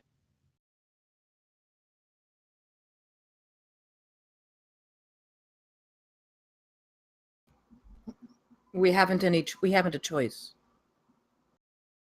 Interior, berth 2, day. Drew opens the door, the knife in his hand. He gingerly approaches the wrapped body and opens the sheets. Kristen's corpse looks blindly up at him. He pulls his gaze away, looking at the wounds. He wipes them for a clearer look. Gritting his teeth, he begins to slice into Kristen's torso around the wounds. Exterior, foredeck, evening. There are 3 bodies lined up on the deck, each wrapped in bloody bed sheets. Carl, Stuart, and Kristen. Drew, Lou, Jess, and Alicia stand next to them. Does anyone want to say anything? It's wrong. Yeah. I know. Drew picks up one of the bodies and heaves it over the side, holding on to the bloodied sheet. Drew folds up the sheet. Lou starts to cry. She helps Drew with the next one, and it slides into the water. Jess helps with a third. They watch the 3 bodies floating away in the blue water, clouded with blood. Exterior, deck, evening. They sit in a circle, each of them with a tot of whiskey. They're all staring into space. One of them starts to sing something. Spanish ladies, if it's not too obvious. Farewell and adieu to you, Spanish ladies. Farewell and adieu, sweet ladies of Spain. For we've received orders to sail for old England, and perhaps we shall never more see you again. She looks down and sees the smear of bloody footprints, and her voice falters. Let's get this place cleaned up. Interior cabin, evening. Smears of Stuart's blood are spattered on the floor. Jess has a mop, cleaning the floor, while Lou wipes the counters. It's not like him at all. He wouldn't do that. Maybe it was the heat. No way. Food poisoning, maybe. I'm not being rude, but what difference does it make now? He's dead. Carl's dead. She chokes up as she talks. Sorry, but there's something strange about all this. Jess rings the mop and carries the bucket out. Exterior, deck, evening. Alicia cleans the blood from the deck with a scrubbing brush. Jess passes her and throws the water over the side, filling the bucket from the steps at the back. She stops. Alicia looks up. Are you okay?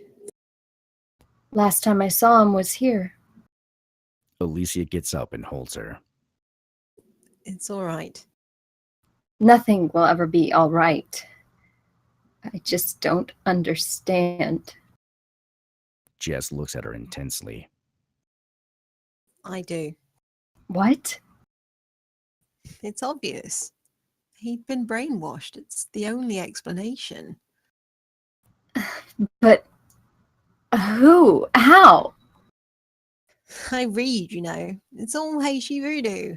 The Bokor use pufferfish poison, make a potion to turn people into zombies.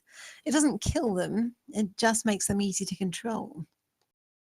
Jesus. Drew knows all about it. He knows how to make the potion. Jess is horrified. Alicia continues cleaning up. You think this is the first time I've cleaned up like this? Why don't you do something? He'll kill me. I'm only telling you in case you survive. Alicia gets up, starts walking around to the front of the boat. And Lou? She's with him. There's nothing I can do. Jess stands stock still, a mask of fear. Interior, cabin, evening. Jess walks zombie-like into the cabin. Lou looks up. Where have you been? Jess doesn't speak, just watches Lou warily. Are you okay? I know, Lou. Know what? About you and Drew. What are you on about? Being together. Alicia told me, and she told me all about the voodoo. You know she makes stuff up sometimes. She reaches into her pocket and pulls out a wallet. Inside is a photograph of her with Carl. They look happy. I've been with Carl for 6 months. Longer than I've known Drew. It was too soon. But he could have been the one. She lingers, then puts the wallet away. I'm sorry. Alicia gets confused sometimes. It's been worse since you lot arrived. Interior, berth 2, evening. There are smears of blood on the walls. Drew cleans it all up, wadding paper towels and tossing them in the wastebasket over his shoulder. He grabs a pair of shorts from the corner of the room. They're Alicia's. He looks at them for a moment, then starts to wad them up. There's an unusual shape under his fingers, and he reaches into the pocket, pulling out an empty pill bottle. He turns it around to read the label. Clozaril, Alicia Hammond. To be taken twice, 2 times per day. Curious, he checks the other pockets and pulls out a dozen empty capsule halves. What the fuck? Interior, cabin, evening. Jess and Lou are about finished. Drew comes up. Where is she? What's the matter? Drew holds out his hand, showing the pill bottle. Clozaril. Jess looks confused. What's that? An antipsychotic drug? This job's paying for medical school. I don't understand. She tried to give one to a guy once. She told him they were amphetamines. He had a nervous tick for the whole day. He holds out his other hand, the empty capsule halves. She slipped Mike with Mickey. Drew reads the bottle. Side effects may include seizures, dementia, delusions. Paranoia? Fuck. Wait here. As he marches out, Lou looks at Jess. After what she said to you, I don't think she's been taking any herself. Exterior, foredeck, evening. Drew storms out onto the deck. He glares at Alicia. Explain this. He shoves the bottle into her hands. There it is. You gave him to Michael, didn't you? She shrugs. He was already brainwashed. Voodoo. Shut the fuck up, Alicia. Alicia stands up, looks at Drew. Come on, honey. He slaps her across the face. You stop taking them. Alicia holds her hand up to her face, her eyes pleading. Babe, they stopped me being horny. Drew softens a little. Jesus, baby. You know you need them. Look, have you got any more? Alicia looks thoughtful. I think there are some in the galley. Okay, baby. I'll be right back. He turns away. Actually, Drew turns back, then stumbles backwards, an ugly knife wound in his belly. Alicia's face is contorted with rage. Exterior, deck, moments later. Drew clutches his stomach, red life pumping out. He's looking gray. Alicia stands over him, idly twirling the knife in her hand. oh, Drew, you haven't got a clue. She sniggers at her rhyme, then looks pained. You thought you could give me your poison. I stopped taking them, and suddenly I could see clearly. Mum was right about you. You're a cheat and a liar. She bends down, her face close to Drew's. She smiles. I forgive you, honey. Whatever you did in the past, that's all gone now. Her face twists back to malice. What you did? I bet you haven't told all your friends about it, have you? I'm not surprised. I bet the truth would make them sick, wouldn't it? Daddy. Drew forces the words out through ragged breaths. I went out with your mother once. One time. It still counts, Daddy. She turns away. You were too young for that bitch anyway. You've always belonged to me. I appreciate you more than she did. And what do I get in return? You tried to kill me, you bastard. She turns back, furious, and stabs him in the stomach a couple more times. Tearful, she bends down, holds his face.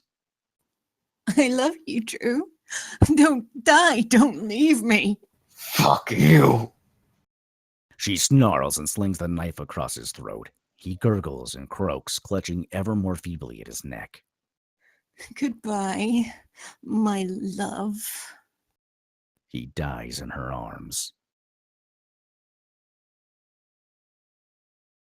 Interior cabin, night. Jess and Lou look at each other. She's coming for us next. She darts through the door, Lou in hot pursuit. Exterior, deck, night. Jess and Lou creep down the steps and into the water. Footsteps can be heard.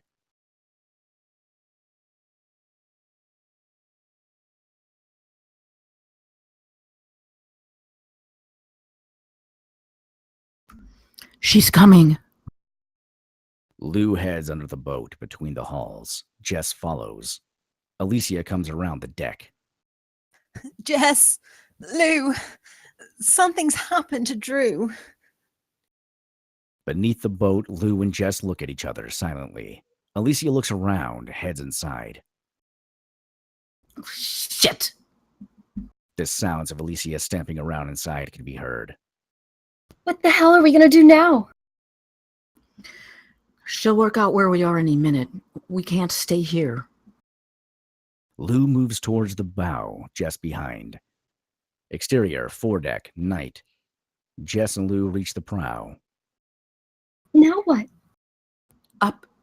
We can hide in the crew berths. With surprising alacrity, Lou climbs up the side of the boat onto the netting. She reaches down to help Jess up. With some difficulty, they manage it. They open the hatch and climb into one of the berths.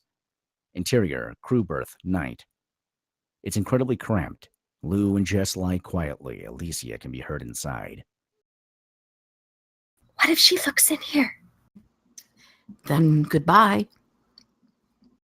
Interior, cabin, night. Alicia comes up, looking around. Where the hell are you? She runs outside. Exterior, deck, night. Alicia looks around, then has a thought. She climbs down the steps and peers under the boat. What the fuck? She runs around the boat looking for them. Exterior, foredeck, night. Alicia walks to the front of the boat, looking around. By her foot is the hatch to the berth. Interior, crew, berth, night. Jess and Lou look up. Alicia's silhouette can be seen. Exterior, foredeck, night. Alicia is frustrated. Where are you guys? She walks aft again. Yacht, dawn. The boat isn't moving. Interior, crew, berth, dawn. Jess and Lou look tired and uncomfortable. I can't hear anything. It's our only chance. They gingerly climb out of the berth. Exterior, deck, dawn. Jess and Lou creep around the boat. There's no sign of Alicia. They head for the cabin. Interior, cabin, dawn. They stop in the doorway. Alicia is slumped on the sofa, a knife in her hands.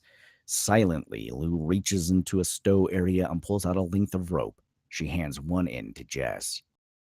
They creep towards Alicia. They're inches away when her eyes snap open and she stabs with a knife. Lou cries out in pain. There's a gash on her waist. Jess throws a punch at Alicia, knocking her backwards. Alicia recovers and lunges for Jess, who darts out of the door. Exterior, deck, dawn. Alicia emerges, following Jess, swinging the knife crazily. Jess grabs the rigging and swings out of the water, but Alicia manages to catch her arm with the blade. Back on the deck, Jess lands heavily but manages to keep going. Lou is at the door to the cabin, beckoning. Jess, hurry! Alicia is already halfway up the steps. Jess heads for the door. Alicia, hot pursuit.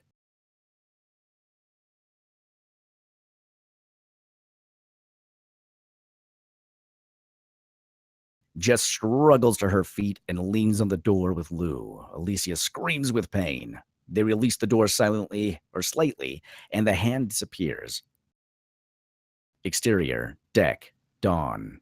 Alicia cradles her arm, glaring at the door. You fuckers. Be reasonable, Alicia.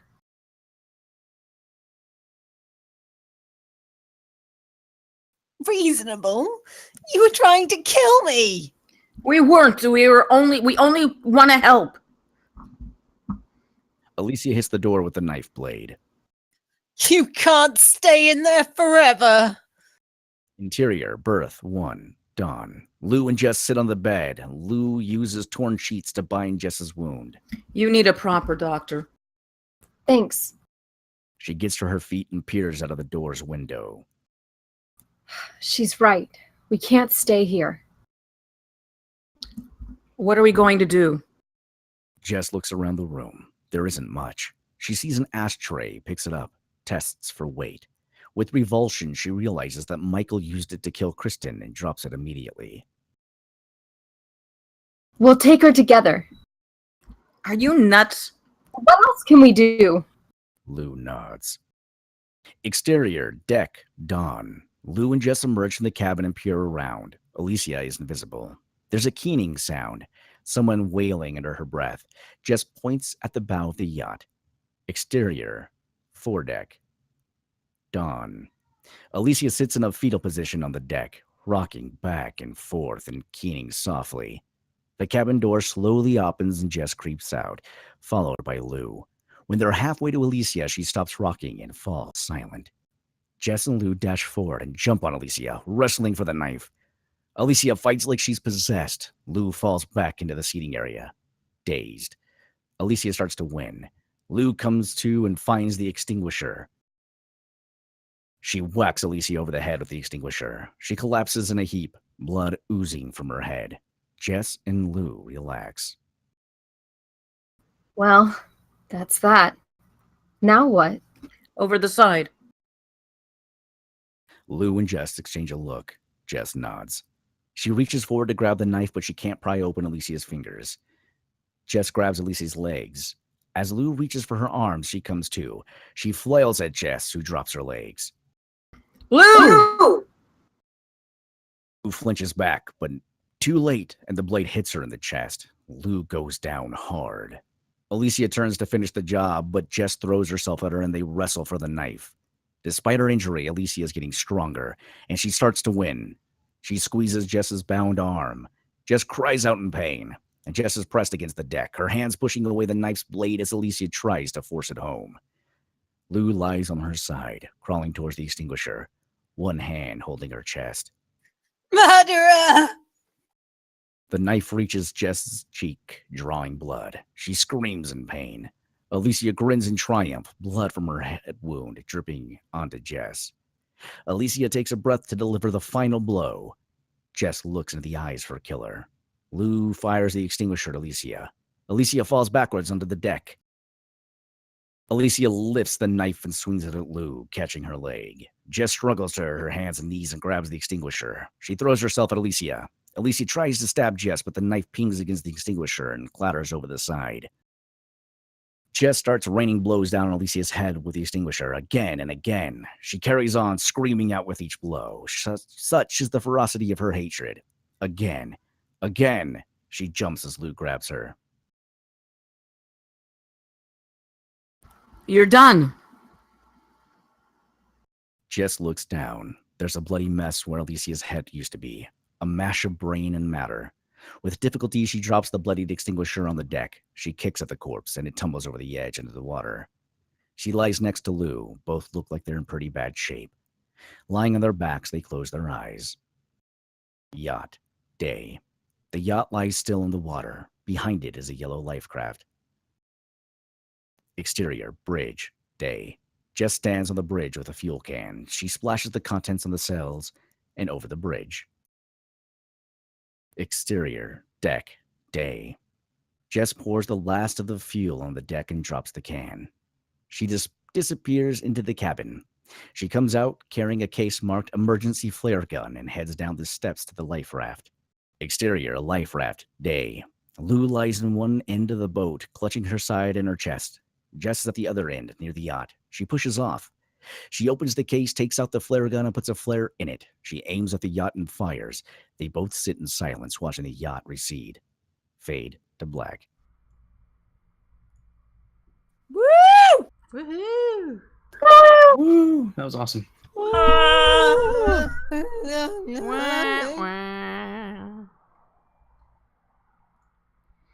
Well, that was good.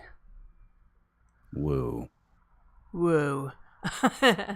All right.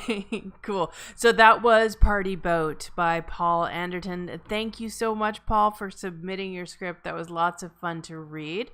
Now we are going to do the feedback portion of the show. Just before I say that, though, I want to give a real quick plug to our website. I think I forgot to do it earlier, which is twitchtablereads.com. If you're watching and you have a screenplay you'd like us to read, we do it absolutely free. short films, TV pilots, and features. Okay, so feedback, starting with JG. What were your thoughts on the script?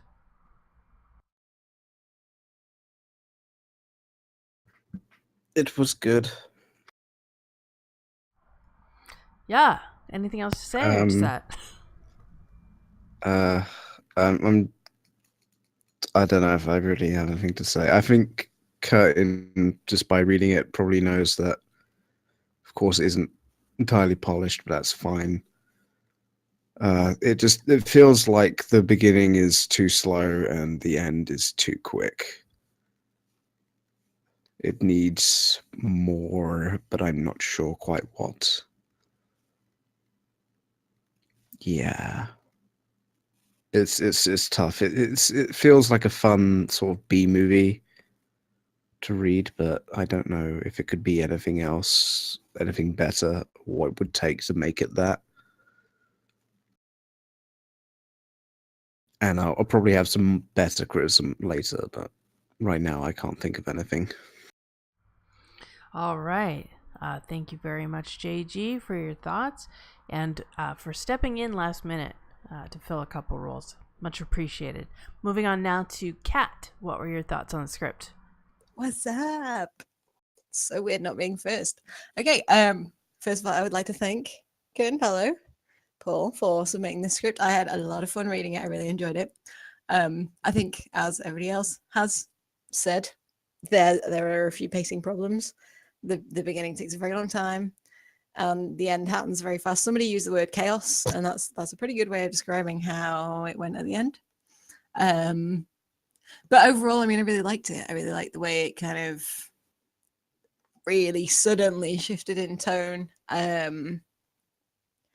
This is somebody, I'm not a big fan of, like, you know, sex or murder, so it's amazing really that I managed to stay awake through the whole thing. No, I'm kidding. It was a lot of fun. It was well written. I liked the dialogue, but it was the dialogue was kind of what saved some quite directory action lines. You kind of described what people were doing a lot, which is not surprising for someone who is predominantly direct. But yeah, this has all kind of been mentioned in the chat. But yeah, if you kind of cut that, but the dialogue itself was really fantastic. I really like the way people talk to each other. Characters were nicely developed. And yeah, I had a lot of fun.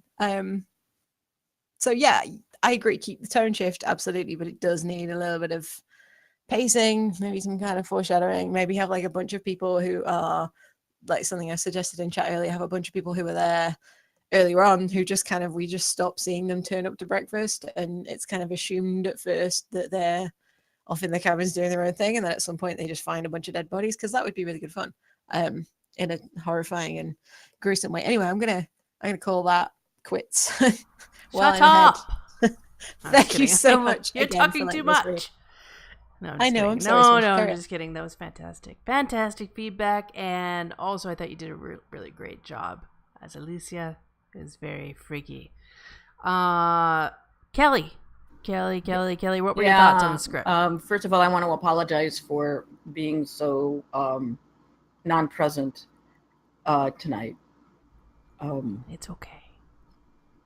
Perhaps for me, my brain injury was manifesting itself in ways I didn't like it tonight. Anyway, I thought this was great softcore. Which most B movies are. What I think would really work in the context of this being a B movie, more of a B movie than a slasher film, than a grindhouse sort of slasher film. It's always, if you really want to scare people, don't show the violence, don't show the blood. Let your audience imagination fill in that blank. You know, that's what great. That's what makes good horror film, is that when you leave it to the imagination of your audience, because a lot of times they can be more their own imaginations can be more terrifying than what they're seeing on the screen. I really enjoyed the script. I really liked this script. I agree that that pacing was a little slow. It took far too long to get into the action, I think, to get actually things moving.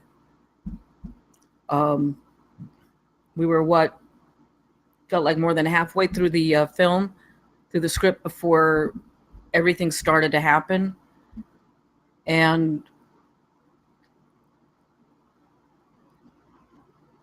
some things that were in the things that kind of disturbed me were, why was the radio off? For what reason was the radio turned off? So some of this stuff didn't make any sense to me. You know, why was the radio turned off? Why didn't Drew just, you know, when Michael had a seizure, just turn back and go back, you know, to the Bahamas to get him taken care of? Since the seizure was so out of character for him. We had a foreshadowing of the violence in the beginning, but these are just some things that to me are plot holes or story holes that somehow or other there has to be a reason why the radio is turned off. And a reason why Drew just doesn't go back to the Bahamas. Yes, I understand the whole thing about having to explain it, but the big hole in this also, then there's this whole big story about what Lou and Jess are going to have to explain to the police, to everybody, what goes on. You know, especially Jess, if she's the lone survivor, if and when they are ever rescued. So, does that make any sense?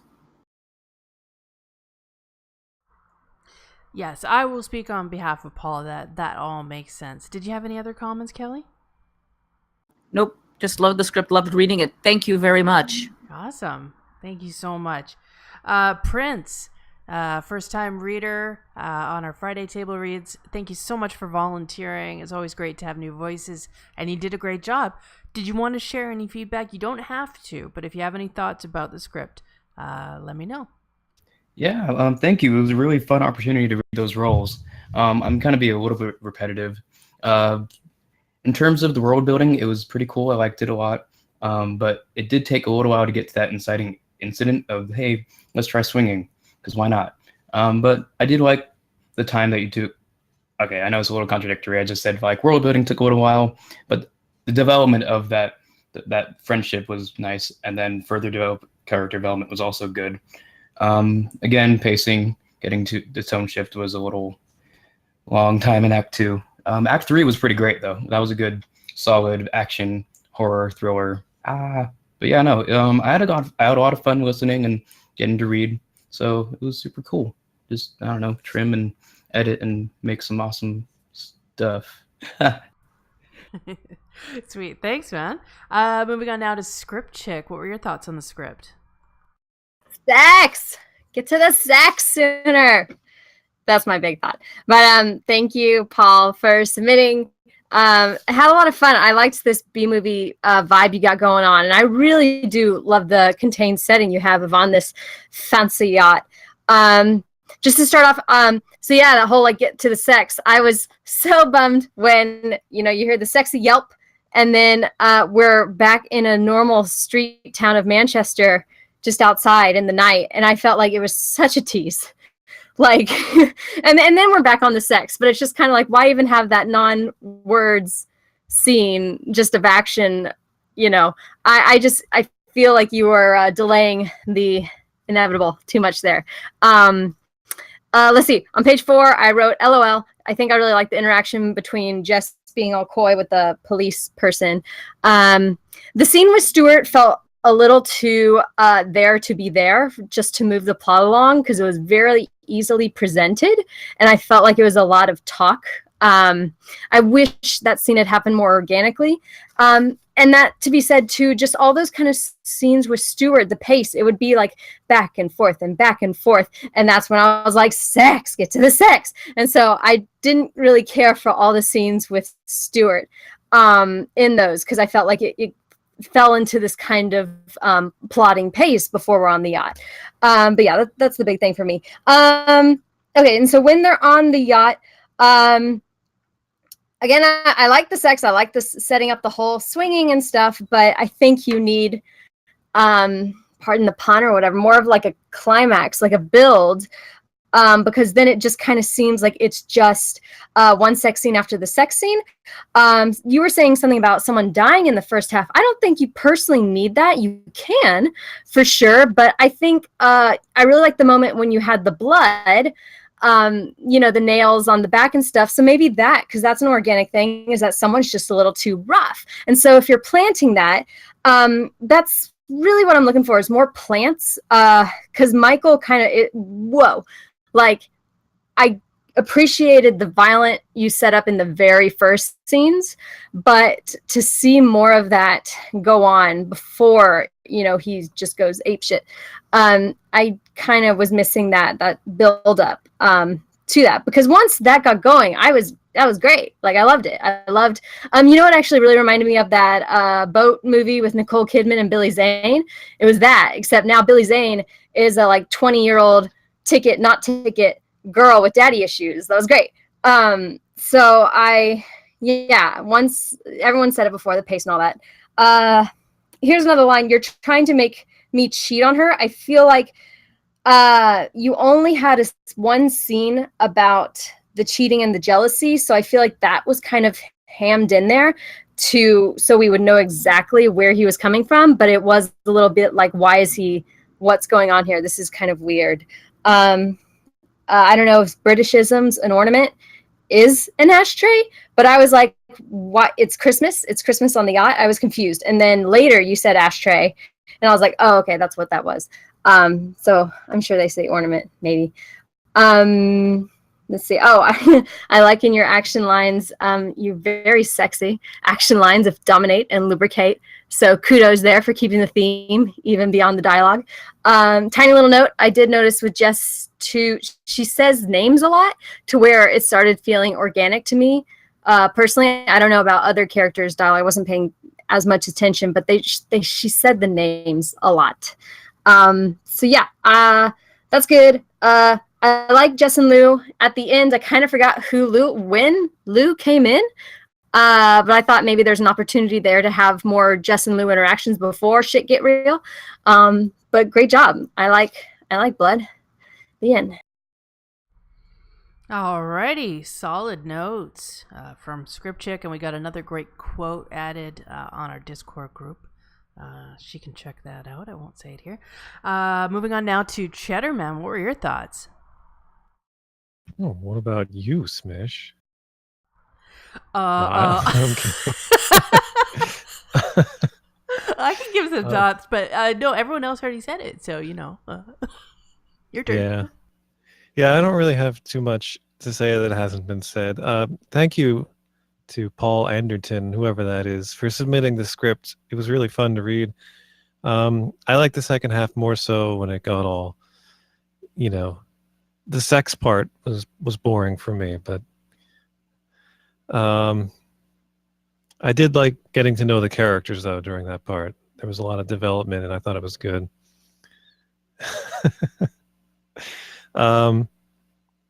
Okay, on page 19, right? I was confused about Stuart taking the morning flight. I didn't really get what was going on there.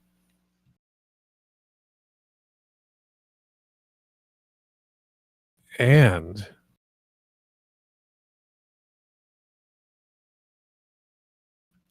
you really know how to draw it out there, Cheddar. Yeah. Okay. All right. Well, I liked the opening scene. I thought the opening scene really kind of let you know what you were getting into. It's like, oh, this is going to be about sex and violence and a little bit of black humor to it.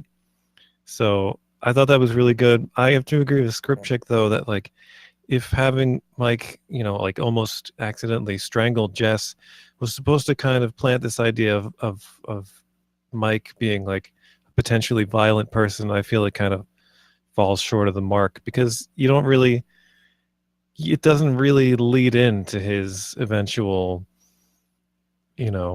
spiral into insanity. It's just kind of happens, and then a bunch of other stuff happens. So you don't really see that. And I think it would be nice to see more foreshadowing for like Alicia and her craziness, or maybe Drew's covering up for it. There was a typo at one point where I think you just accidentally I think it was a typo where it said Drew instead of Michael is like standing over Kristen's dead body with a bloody ornament. But